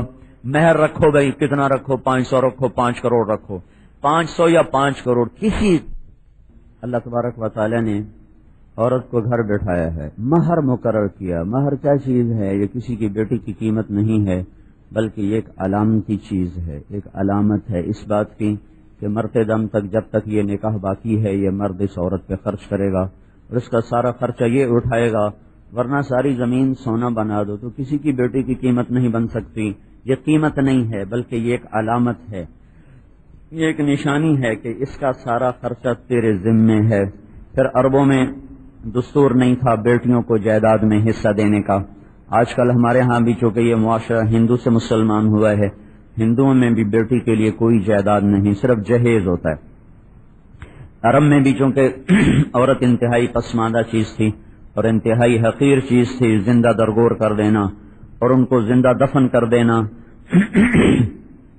تو اللہ تبارک و تعالی نے ان کا جائیداد میں حصہ رکھا، اور للذکر مثل حظ الانثیین کے ساتھ اللہ تبارک و تعالی نے مرد کا حصہ بعد میں بتایا، عورت کا حصہ پہلے بتایا۔ حالانکہ ہونا تھا کہ للانثی مثل حظ نصف حظ الذکر، ایک لڑکی کو دو جتنا ایک لڑکے کو دیا جاتا ہے اس کا آدھا، لیکن اللہ تعالیٰ نے ترتیب اس طرح بتائی کہ جتنا 2 لڑکیوں کو دیا جاتا ہے اتنا ایک لڑکے کو دیا جائے۔ اس میں لڑکی کے حق کو پہلے بتایا اور بیٹے کے حق کو بعد میں بتایا گیا۔ پھر جس میاں بیوی کے حقوق میں اللہ تعالیٰ نے عورت کا حق پہلے بتایا، خامند کا حق بعد میں بتایا۔ وَلَهُنَّ مِثْلُ الَّذِي عَلَيْهِنَّ بِالْمَعْرُوفِ، ان عورتوں کا تم پر حق ہے جیسے کہ تمہارا ان عورتوں پر حق ہے، ان عورتوں کا تم پر حق ہے جیسے کہ تمہارا عورتوں پر حق ہے۔ تو اللہ تعالیٰ نے عورت کا حق پہلے اس لیے بتایا کہ عام طور پر چونکہ مرد حاوی ہوتا ہے تو زیادتی اس کی طرف سے ہوتی ہے اور سختی اس کی طرف سے ہوتی ہے، طلاق کا حق بھی خامند کو حاصل ہے، تو 4 شادیاں کرنے کی بھی اس کو اللہ تعالیٰ نے اجازت دی ہے۔ تو عام طور پر بہت کم لوگ ہیں جو اپنی بیویوں کے ساتھ صحیح سلوک کر پائیں یا ان کو شریعت کے پیمانے کے مطابق لے کے چل سکیں، ورنہ رواج میں ہر کوئی چل رہا ہے، رواج میں، اور رواج تو آج کا بڑا ظالم ہے، نہ بیوی کو پتہ ہے اپنی حد کا، نہ خامند کو پتہ ہے، نہ ساس کو پتہ ہے، نہ سسر کو پتہ ہے۔ تو عجیب و غریب سا معاشرہ وجود میں آیا ہوا ہے۔ وہ خامند جو اپنی بیوی سے کہتا میرے ماں باپ کی تو نے 100% خدمت کرنی، اپنی بیوی کے ماں باپ کو ذلیل کرتا ہے اور اپنے ماں باپ کی پوری عزت مانگتا ہے، میری ماں کی بھی خدمت کر، میرے باپ کی بھی خدمت کر، ان کے سامنے چوں نہ کر، چرا نہ کر۔ حالانکہ خدمت تو بیٹے کے ذمے ہے، بیوی کے ذمے اس کے ماں باپ کی خدمت کوئی نہیں، ان سے پوری خدمت کرواتا ہے، اور بیوی کے ماں باپ کو ذلیل نظروں سے دیکھتا ہے، گھٹیا نظروں سے دیکھتا ہے، کبھی کوئی بکتا ہے، کبھی کچھ بکتا ہے، کبھی کچھ بکتا ہے۔ تو ایک بڑا ان بیلنس ہے۔ احسان دانش ایک بڑا شاعر گزرا ہے، میری ایک بد ذوقی کہہ لو یا جو کہہ لو، تھوڑا سا ذوق اس طرف کا ہے، تو میں اپنے فارغ وقتوں میں اس قسم کا پڑھتا رہتا ہوں. تو احسان دانش نے ایک اپنی سوانح لکھی ہے جہان دانش. وہ لکھتا جب میری ماں بیمار ہوئی تو میں نے اپنی بیوی کو اس کے قریب نہیں آنے دیا. میں نے کہا نہیں نہیں نہیں نہیں نہیں، یہ دولت صرف میرے لیے ہے، تو اس میں شریک نہیں ہو سکتی. تو مرتے دم تک میں اپنی ماں کا نوکر بن کے جیا، اور وہ اس کا پیشاب خطا ہو جاتا تھا بستر پر ہی. تو سردیوں میں تہجد میں اٹھتا تھا، اور میرے گھر سے 2 میل دور نہر تھی، تو میں 2 میل جاتا اور اپنی ماں کے بستر کو دھو کر جب میں واپس آتا تھا تو کبھی ایسا نہیں ہوا کہ سورج کو میں نے سامنے دیکھا. ہمیشہ سورج میری پشت سے نکلتا تھا، میں اتنی جلدی سارا کام کر کے آتا. اور گرمیوں میں تاکہ کوئی دیکھے نہ، اس لیے تھا کوئی دیکھے نہ. جب گرمی آتی تو این دوپہر جب سب سو رہے ہوتے، کام ٹھنڈا ہوتا اور سر پر سورج آگ برساتا، تو میں اپنی ماں کا بستر لے جاتا اور جا کر اسے نہر میں دھو کر اسے لا کر اس کے نیچے بچھاتا. کہ میں نے اپنی بیوی کو اپنی ماں کے قریب نہیں آنے دیا کہ یہ میرا حق ہے، یہ تیرا نہیں ہے. ابھی ایسے بدھو ہیں کہ وہ میری ماں دیکھو تو چوں میں کی تھی تو بس میں تیرا یہ کر دینا، میں تیرا وہ کر دینا. تو پہلے خود تو اپنی ماں کا ادب کر، پھر اوروں سے بھی ادب کروا. تو ایک بڑا ان بیلنس سا کام ہوا ہے. کاش کے لوگ شریعت کو، یہ معاشرت کے احکام پڑھ لیتے. شادی سے پہلے شادی کے احکام پڑھتے، لڑکی بھی پڑھتی، لڑکا بھی پڑھتا. ایک عورت آ گئی، یا رسول، صحابہ میں دستور ہے، رواج ہے. ایک عورت ہے، یا رسول اللہ میری شادی ہونے لگی ہے تو میرے خامند کا میرے اوپر کیا حق ہے؟ تو فرمایا تیرا خامند سر سے لے کر پاؤں تک زخموں سے چور ہو، ان میں پیپ پڑ چکا ہو، تو زبان سے چاٹ کے اسے صاف کرے تو بھی تیرے خامند کا حق ادا نہیں ہوا. امام شابی رحمت اللہ علیہ کی شادی ہوئی تو جب وہ پہلی رات تو آ کر بیٹھے تو ان کی بیوی نے کہا میری ایک تھوڑی بات سن لیں. کہا کیا؟ کہا مجھے نہیں پتا آپ کی پسند کیا ہے، آپ کی ناپسند کیا ہے، آپ کو کون اچھے لگتے ہیں، کون اچھے نہیں لگتے، آپ کو کیا کھانا پسند ہے، کیا ناپسند ہے، آپ کو کون سی عادت پسند ہے، کون سی ناپسند ہے، مجھے آج بتا دیں تاکہ میں اس کے مطابق زندگی گزاروں، کوئی ایسا کام نہ کر بیٹھوں جو آپ کو ناپسند ہو. فرمانے لگے 27 سال وہ میرے ساتھ زندہ رہی، کبھی اف تک بھی ہمارے درمیان نہ ہوئی. یہ ایک زمانہ تھا جب لوگ شریعت کو، احکام کو سیکھتے تھے. اب ایک معاشرت ہے، شیخوں کی اپنی ہے، راجپوتوں کی اپنی ہے، ارائیوں کی اپنی ہے، پنجابیوں کی اپنی ہے، پٹھانوں کی اپنی ہے، سندھیوں کی اپنی ہے، بلوچوں کی اپنی ہے. اس میں سب چکی میں پس رہے ہیں. کچھ پتہ نہیں اللہ نے کیا کہا، اللہ کے نبی نے کیا کہا، اللہ کے رسول نے کیا کہا، کچھ پتہ کوئی نہیں. اور اتنا عظیم الشان عمل ہے کہ جب ترازو تولا جائے گا اور ہماری نیکیاں بدیاں تولی جائیں گی تو سب سے پہلے جو چیز تولنے کے لیے اللہ تعالیٰ رکھوائے گا نا، سن رہے ہو، سب سے پہلی چیز جو ترازو میں رکھی جائے گی، اللہ تعالیٰ فرمائے گا دیکھو بیوی بچوں سے کیا سلوک کرتا تھا، پہلے وہ تولا جائے. سب سے پہلے اس کا بیوی اور بچوں سے سلوک تولا جائے گا. تو اللہ تعالیٰ نے عورت کو گھر میں پابند کیا اور مرد کے ذمے لگائے اس کو خرچہ دو. بعض مرد ہوتے ہیں بیوی کے ہاتھ میں 1 روپیہ نہیں پکڑا شاید تینوں کی چاہیے، اور اس پر اتنی بد اعتمادی ہوتی ہے کہ وہ زندگیاں ٹوٹ پھوٹ کے رہ جاتی ہیں. اللہ تعالیٰ کے نبی خرچہ اپنی بیویوں کے ہاتھ میں دیتے، لو جیسے مرضی خرچ کرو.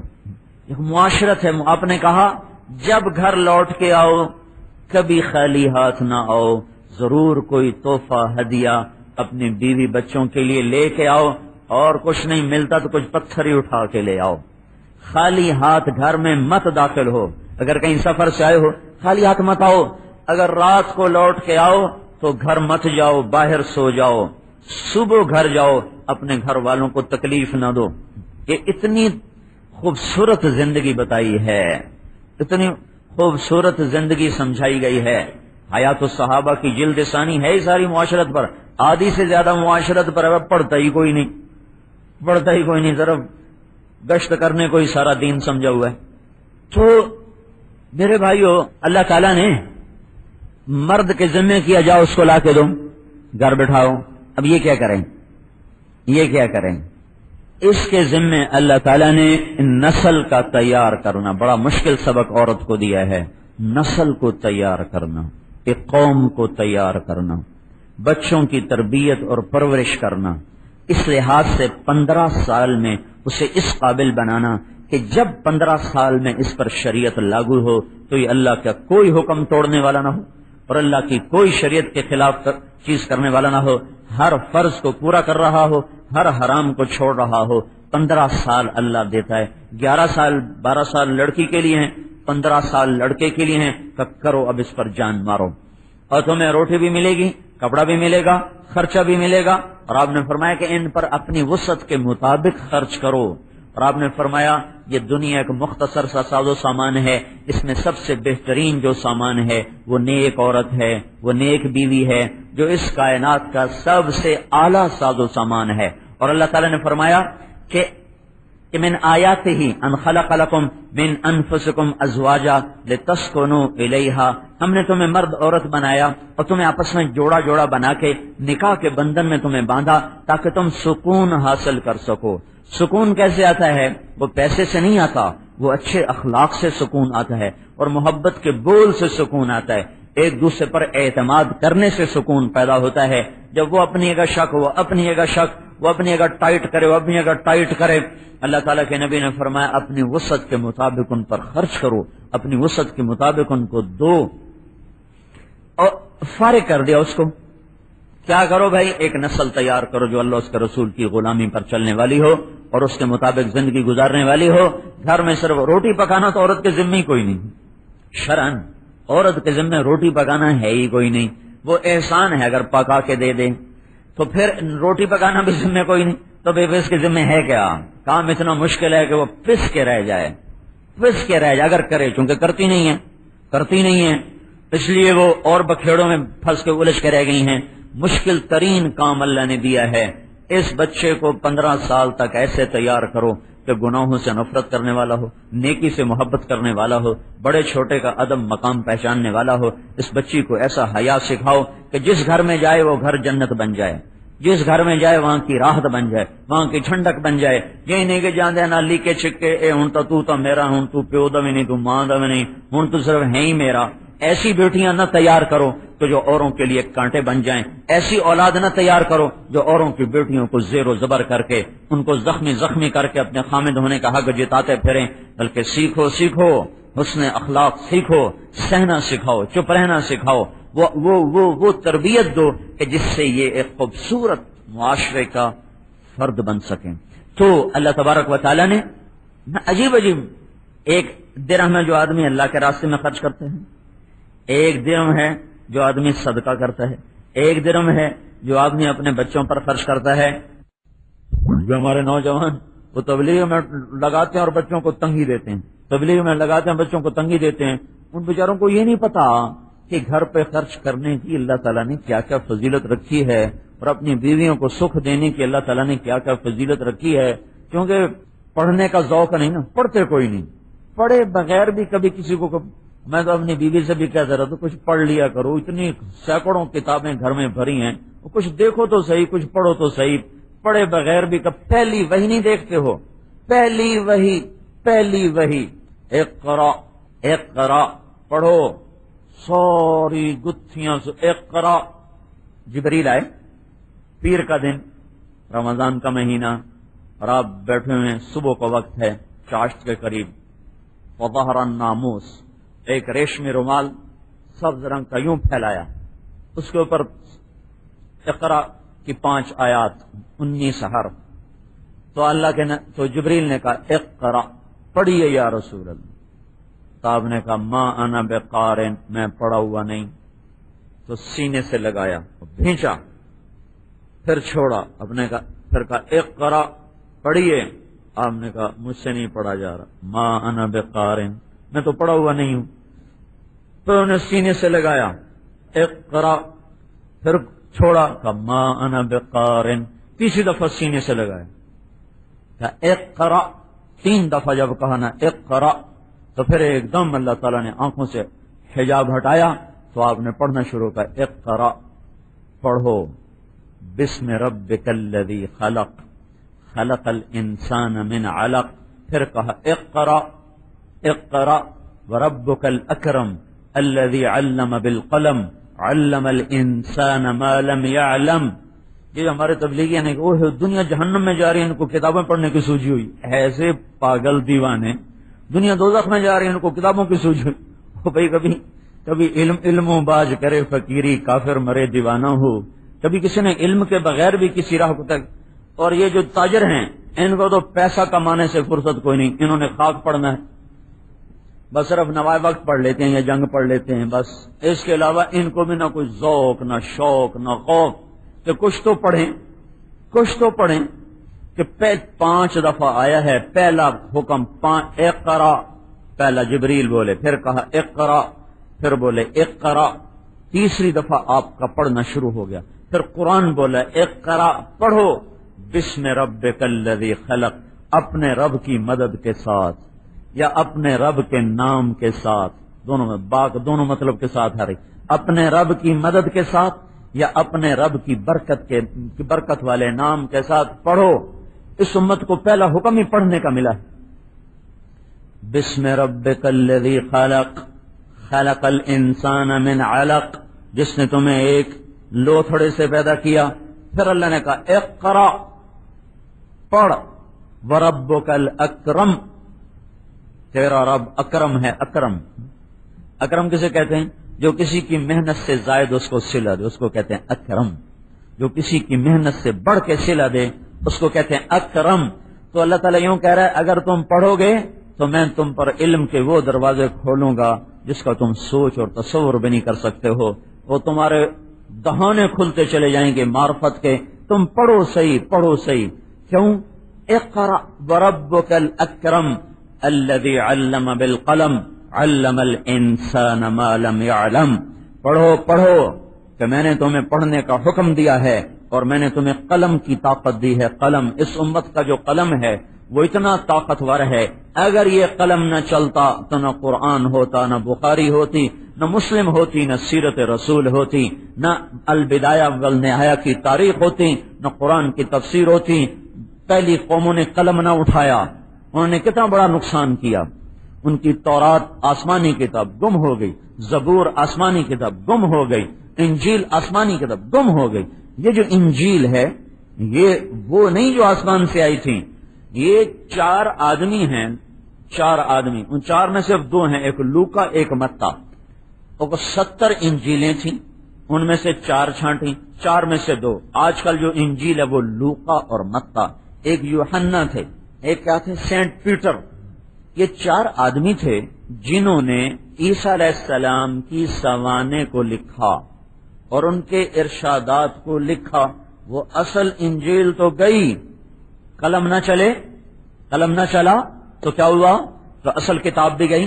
پھر وہ 70 کتابیں بنی، 70 کی 4 کی 2، لوکا اور متا کی 2.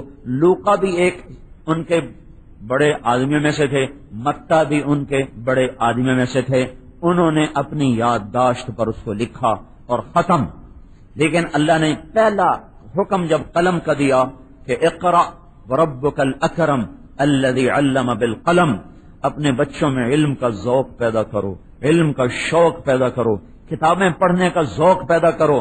خالی ان کو سکول کا کام کر لیا، ہوم ورک کر لیا، بس اسی کا ذوق پیدا کر دیا، ان کو پیسے پہ لگا دیا، کمائی پہ لگا دیا. جب علم نہ ہوگا تو زندگی کی راہوں کا پتہ کیسے چلے گا؟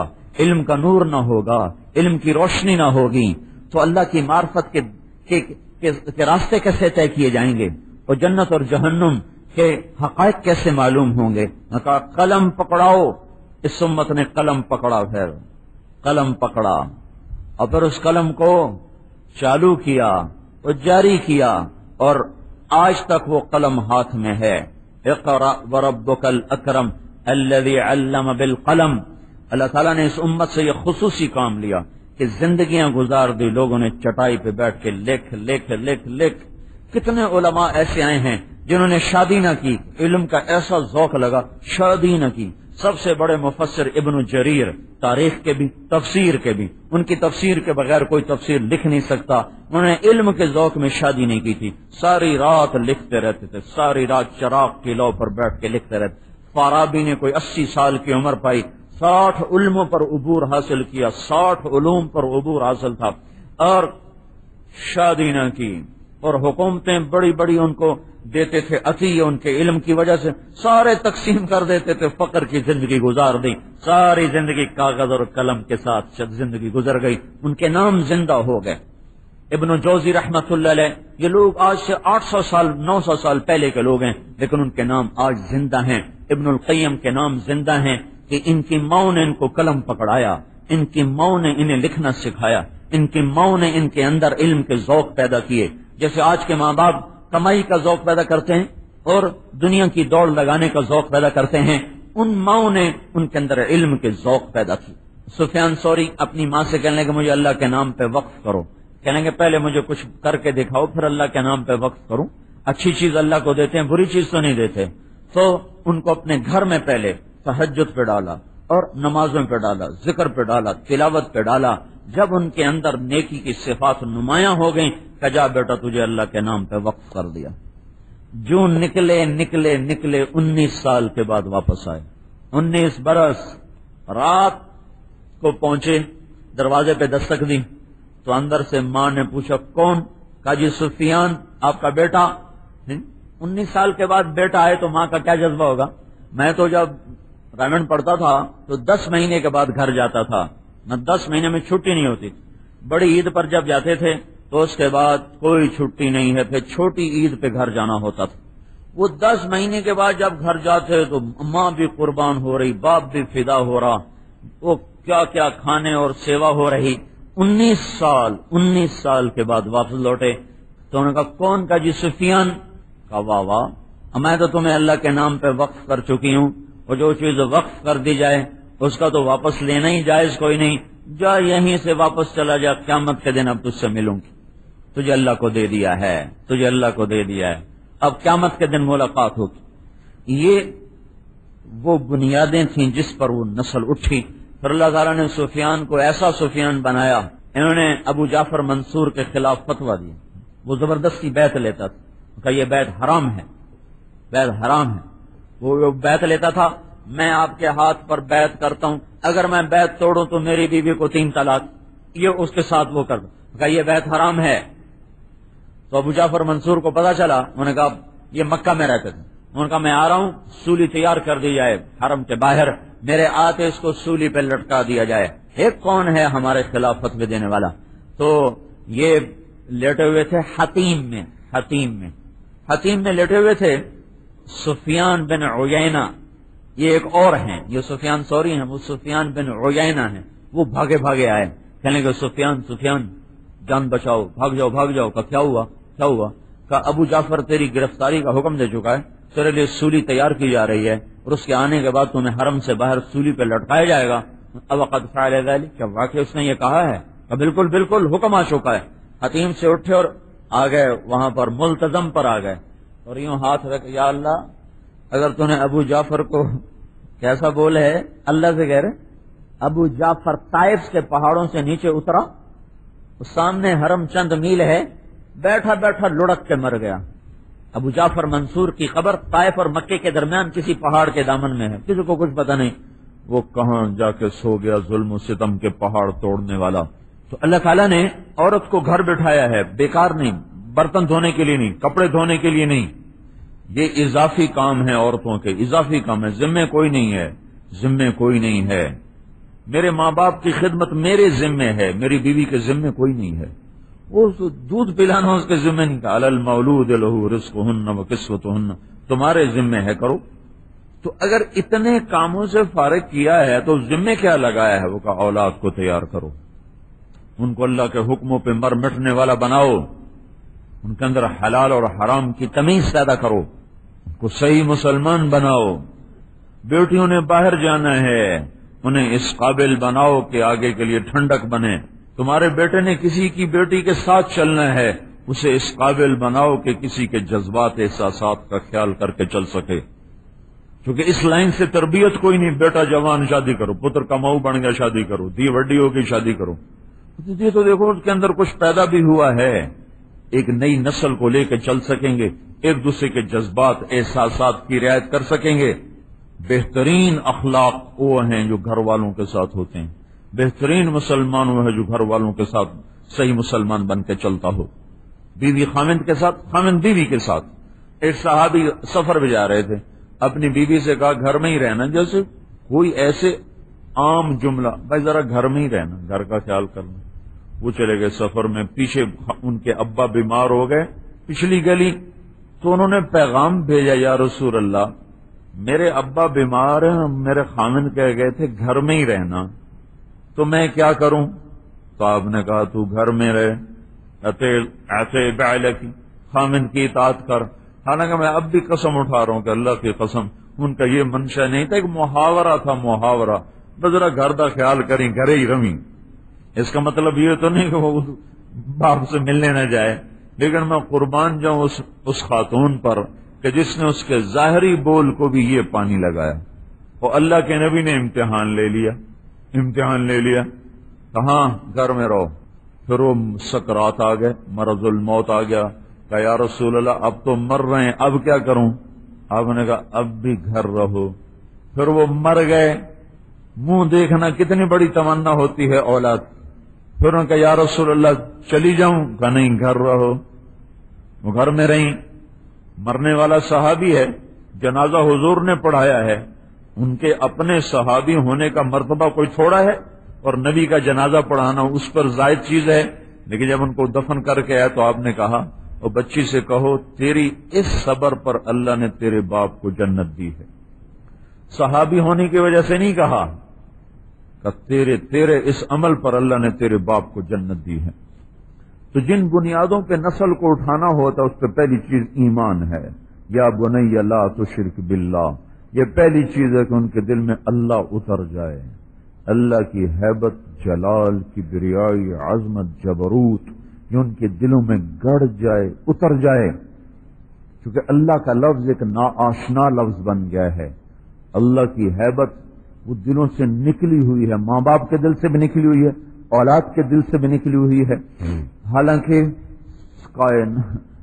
کائنات ساری کی ساری، باہر سے لے کر بر، زمین سے لے کر آسمان، اور سرا سے لے کر سریا، اور ناری اور نوری اور آبی اور خاکی، یہ ساری کی ساری کائنات اللہ تعالیٰ کی ایک مٹھی میں ہے. الارض جمیعا قبضتہ یوم القیامہ، آسمان اس کی مٹھی میں ہے.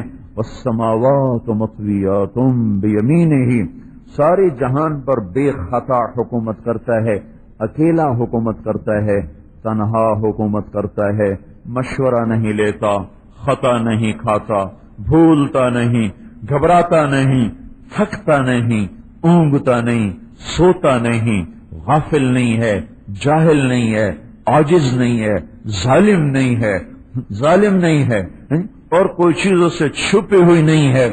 اپنی بقا کے لیے روٹی کا محتاج نہیں، پانی کا محتاج نہیں، بچوں کا محتاج نہیں، بیوی کا محتاج نہیں، اپنے رہنے کے لیے مکان کا محتاج نہیں، زمانے کا محتاج نہیں.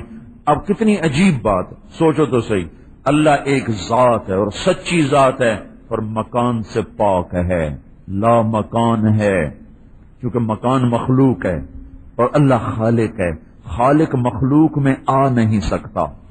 زمان ایک مخلوق ہے اور اللہ خالق ہے، خالق مخلوق میں آ نہیں سکتا. عرش پہ بیٹھا ہوا نہیں ہے، عرش تو اس کی عظمتوں کی نشانی ہے، وہ عرشوں سے بلند و بالا ہے. زمان مکان سے پاک ہے، جہت شرق غرب شمال جنوب سے پاک ہے. غفلت، سونا، اونگنا، تھکنا، جماہی لینا، ان ساری چیزوں سے وہ پاک ہے. لشکروں کا محتاج نہیں، فرشتوں کا محتاج نہیں. لا یستعین بشیء، کسی سے مدد نہیں لیتا. لا یحتاج الی شیء، کسی کا وہ محتاج نہیں ہوتا. لا یعودہ شیء، کوئی چیز اسے تھکاتی نہیں. لا یغلبہ شیء، کوئی چیز اس پہ غالب نہیں. لا یعزب عنہ شیء، کوئی چیز اس سے چھپی ہوئی کوئی نہیں، کوئی چیز اسے چھپ نہیں سکتی. خالق کل شیء، ہر چیز کو بنایا اس نے. مالک کل شیء، ہر چیز پر قبضہ اور ملک اس کا. قبل کل شیء، ہر شے سے پہلے اللہ. بعد کل شیء، ہر شے کے بعد اللہ. فوق کل شیء، ہر چیز سے بلند و بالا اللہ. دون کل شیء، ہر چیز سے چھپا ہوا اللہ. کوئی چیز نہ چھپ سکے، نہ کھلا ہوا سامنے، چھپا ہوا سامنے، عیاں بھی سامنے، نہاں بھی سامنے. یہ اللہ بڑی ذات ہے.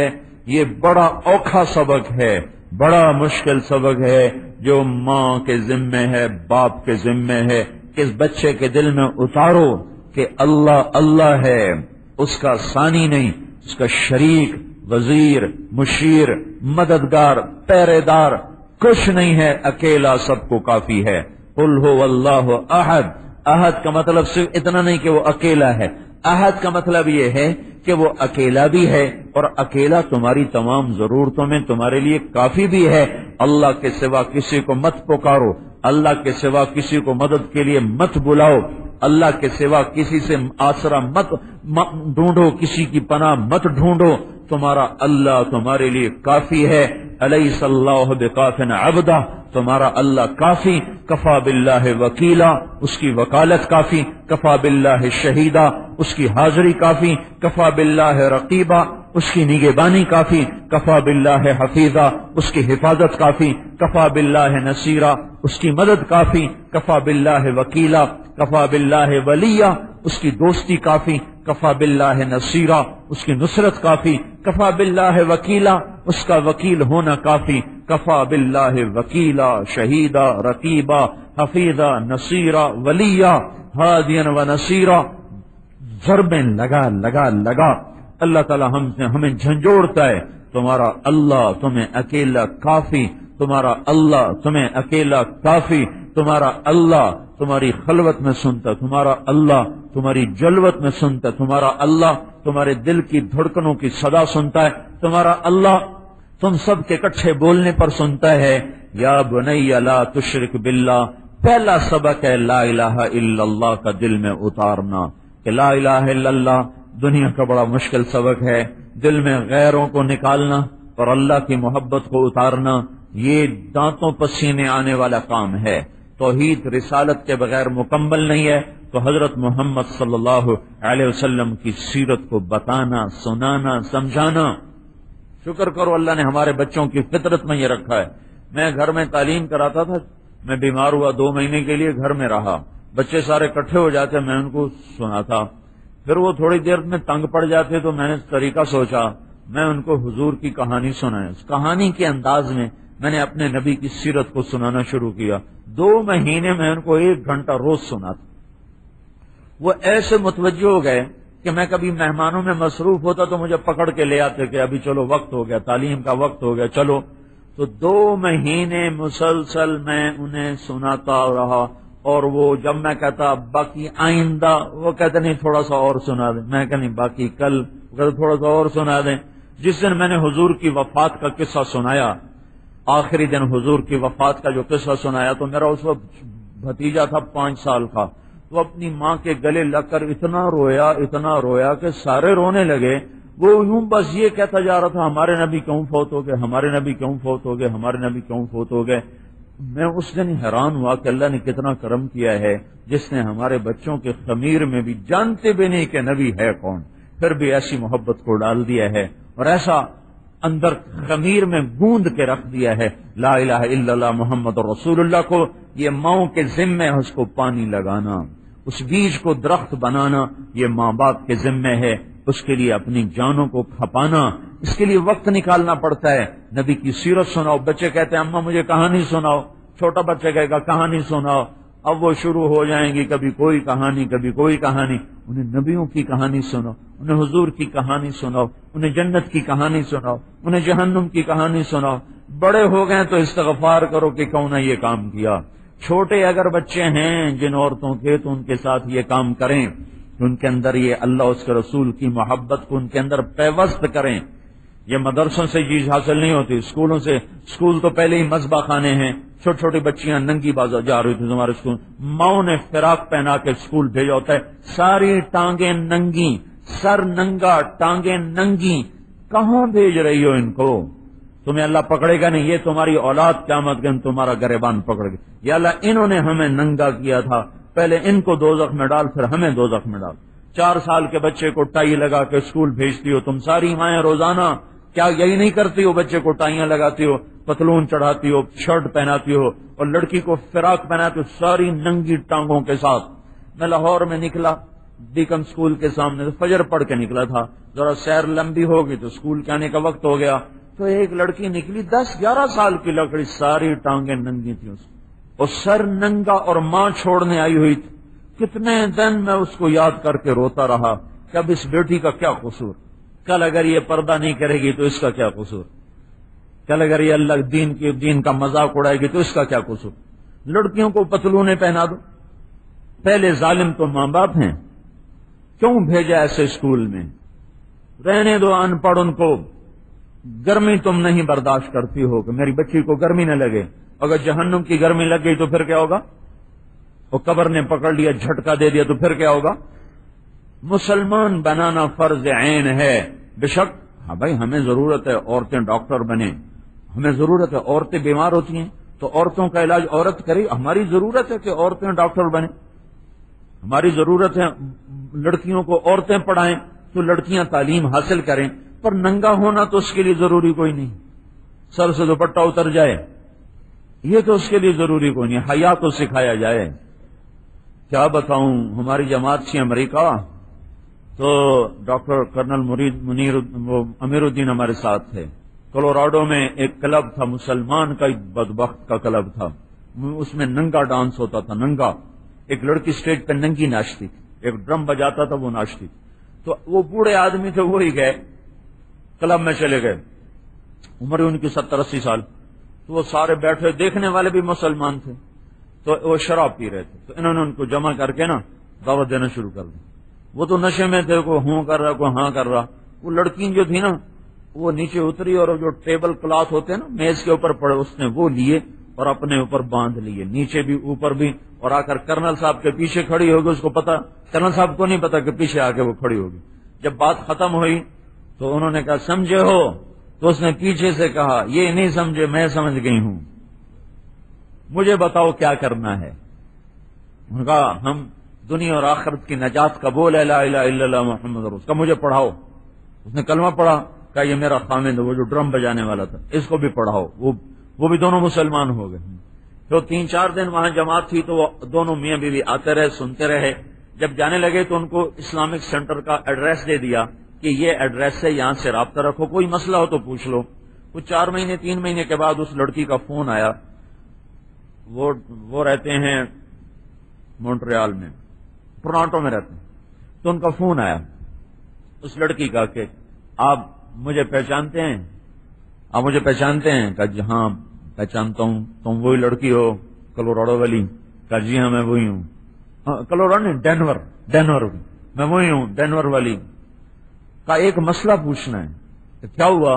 کہ آپ کے جانے کے بعد ہم دونوں میاں بیوی مسلمان ہو گئے تھے، تو میں جب ناچا کرتی تھی تو ایک رات کا $500 لیا کرتی تھی، تو میں نے تو پھر کام چھوڑ دیا، میں گھر میں بیٹھ گئی، میرے خامن نے نوکری کر لی، تو اب وہ $40 روز کا لاتا ہے، $500 سے $40۔ امریکہ جیسے شہر میں یہ موت ہے، موت، وہاں کوئی کسی کو روٹی نہیں پوچھتا، پانی نہیں پوچھتا۔ لہٰذا ہم نے گھر بھی بیچ دیا، گاڑیاں بھی بیچ دی، ایک چھوٹے سے اپارٹمنٹ میں ہم شفٹ ہو گئے ہیں۔ تو میرا خامن جاتا ہے نوکری کر کے آتا ہے، تو شام کو ہم دونوں میاں بیوی نکلتے ہیں اپنے رشتہ داروں کو تبلیغ کرنے، دعوت دینے کے، شاید کوئی مسلمان ہو جائے۔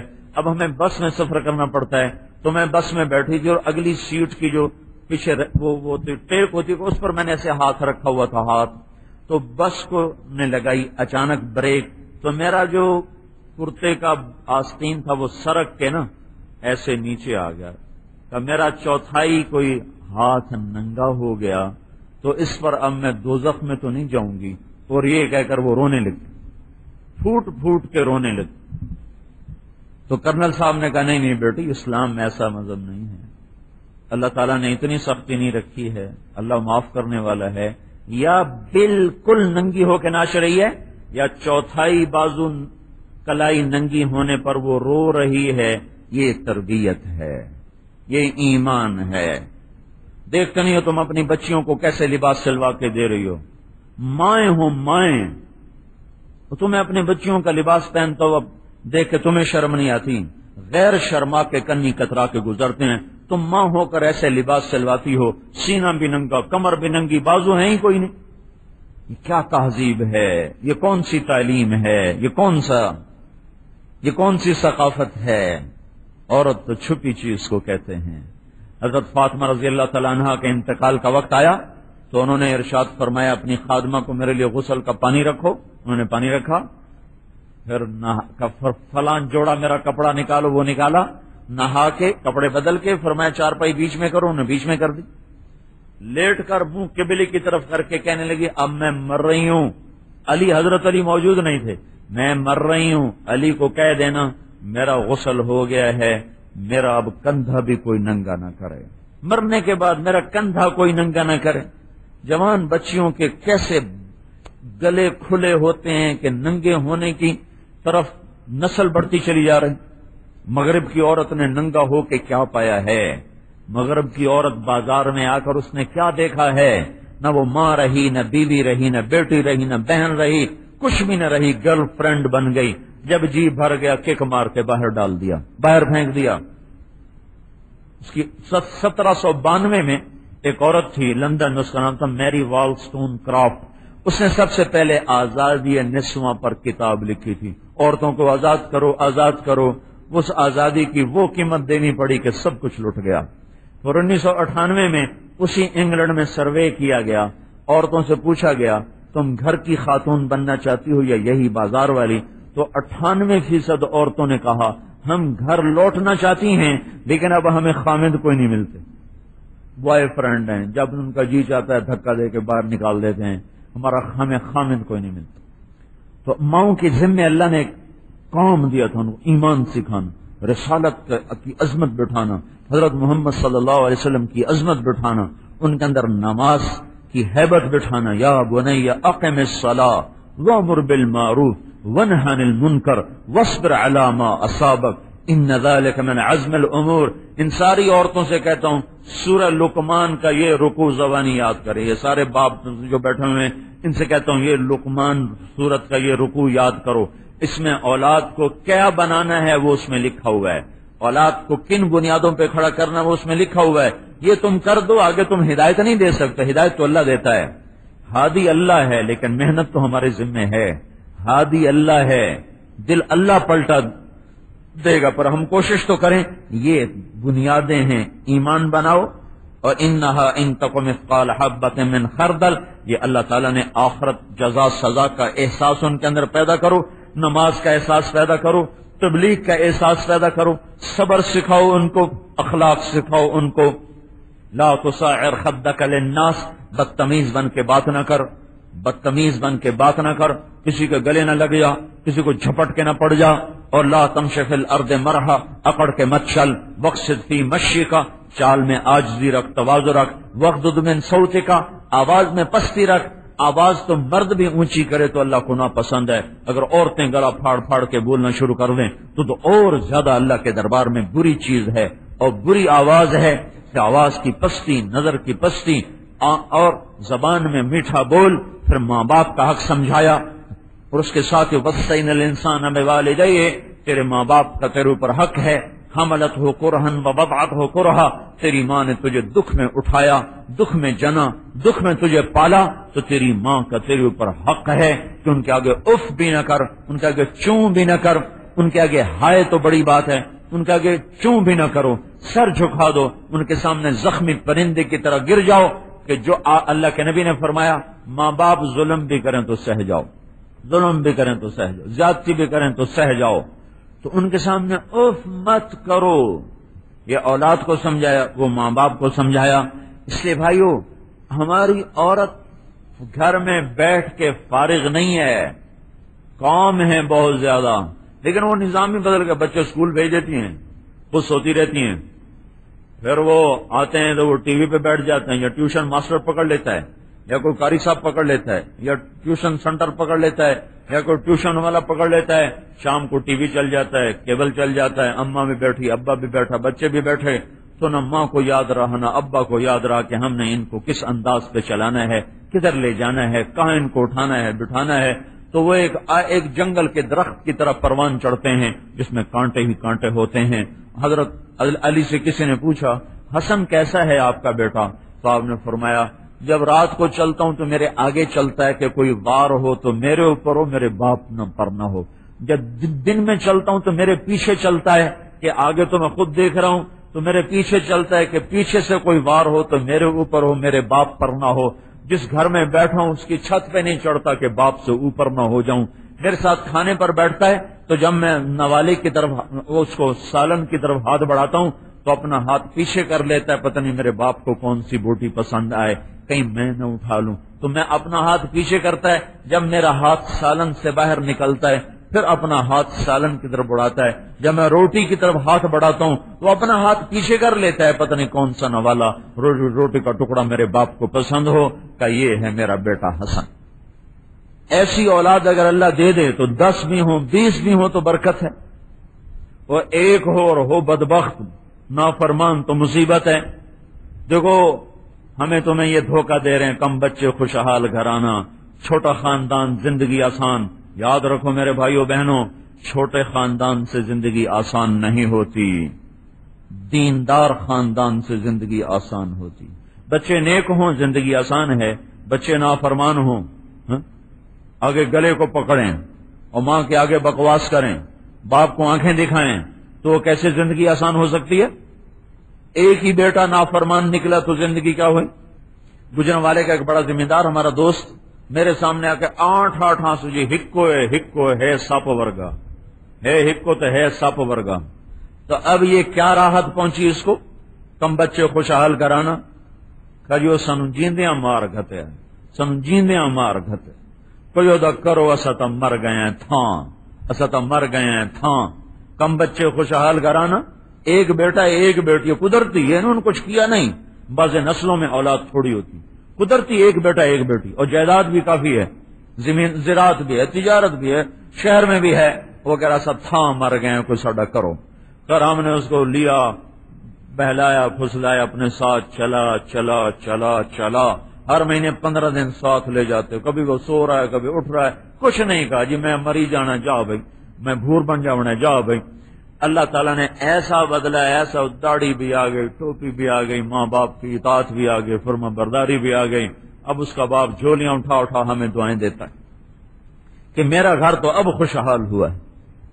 تو بھائیو میری بہنوں، اس دھوکے سے نکلو. کم بچے خوشحال گھرانا نہیں، نیک بچے خوشحال گھرانا، دیندار خاندان سے زندگی آسان ہوتی ہے. لیکن یہ کام ماؤں کے کرنے کا، مائیں نہیں کریں گے تو کون کرے گا؟ اس لیے بھائی زور کا وقت پھر قریب آ گیا. اس پچھلی پر توبہ کرو. آج تک اللہ رسول سے بغاوت کی، نافرمانیاں کی، کبھی غیبت کبھی چغلی کبھی بے پردگی، کبھی کوش کبھی کوش کبھی کوش. لیکن یہ تسلی ہوتی ہے کہ جس رب سے معاملہ ہے وہ بڑا کریم ہے. ایک دفعہ توبہ کرو سب معاف. ابھی ایک گشت میں گیا تھا، ایک گشت میں ایک وہ پرنٹ والی مل تھی، پرنٹ والی. تو انہوں نے اپنے بندے اکٹھے کیے. میں ان سے کہا بھائی جب تمہارے اس کورے کپڑے پر پرنٹ غلط چھپ جائے تو اب یہ ضائع ہو گیا، اب اس کا پرنٹ اتارو، پھر صاف کرو، پھر اس کو دوبارہ بناؤ، یہ نہیں ہو سکتا. ممکن ہے کوئی کر لے لیکن بظاہر یہ نہیں. کیوں یہ ہوتا ہے؟ نہیں ہوتا نا. میں اندازے نال گل کی تھی، پتہ تو کون ہوا. تو میں نے کہا یہ نہیں ہو سکتا، جب ایک غلط پرنٹ چھپ گیا اب یہ ضائع ہو گیا. ضائع صرف ایک دفعہ چھپا تھا، ضائع.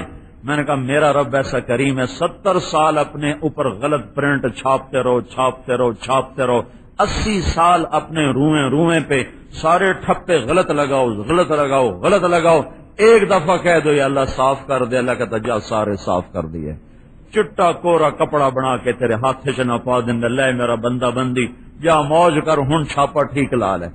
پھر دوبارہ غلط چھاپ دیا، سبحان اللہ قربان جاؤں میرے مولا پر.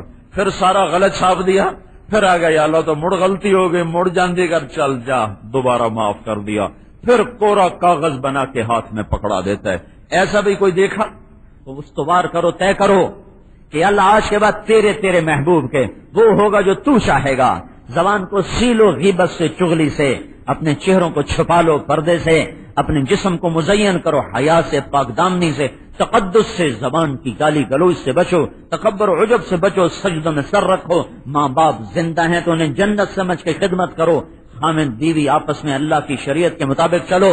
جو کمی ہوئی اس پہ توبہ کرو. ایک دفعہ یہ عورتیں بھی آپ بھی منہ سے کہہ دو یا اللہ میری توبہ. ایک دفعہ اور کہہ دو یا اللہ میری توبہ. ایک دفعہ اور کہہ دو یا اللہ میری توبہ، اب پکے رہنا ہے اس توبہ پر، اب اس کو لے کر پھرنا ہے، پھرانا ہے، چلنا ہے، چلانا ہے، اب جلدی سے بتاؤ، پھر دعا کرائیں، نماز کا وقت ہو گیا ہے۔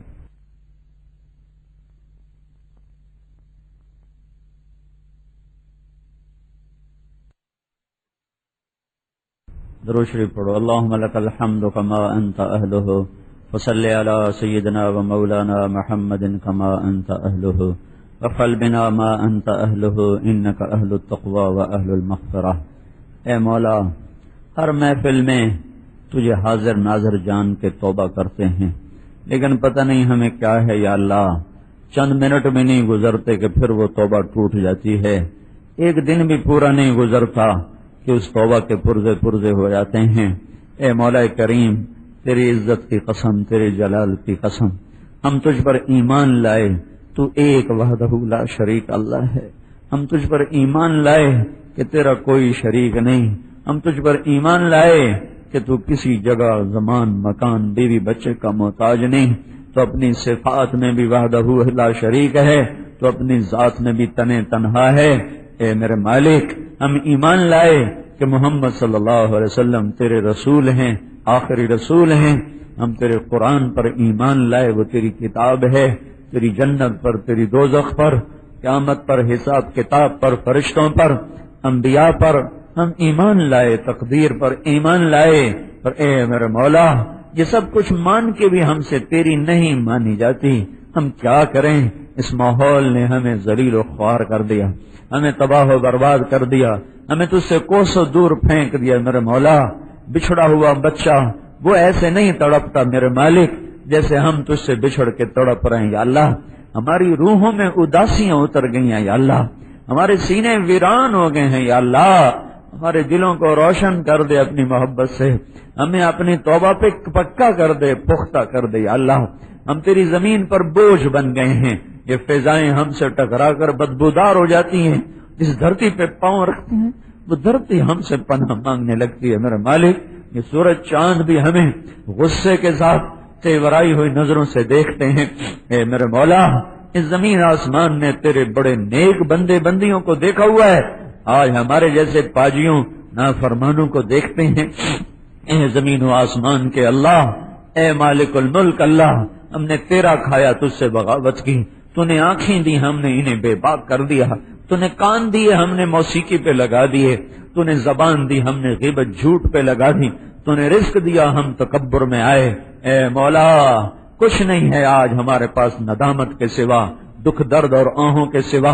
اے مالک، اور ہر دفعہ توبہ کرتے ہیں وہ بھی توڑ بیٹھتے ہیں، اب پیچھے مڑ کے دیکھتے ہیں میرے مولا تو تیری عزت کی قسم ہمارے پاس کوئی آسرا نہیں، کوئی سہارا نہیں ہے، ہم حشر کے میدان میں کوئی چیز تجھے پیش کرنے کے قابل نہیں یا اللہ، نہ کوئی ایسی نماز، نہ کوئی روزہ، نہ کوئی تبلیغ، نہ کوئی سفر، نہ کوئی خلوت، نہ کوئی جلوت، نہ کوئی تہجد، نہ کوئی ذکر، نہ کوئی تلاوت۔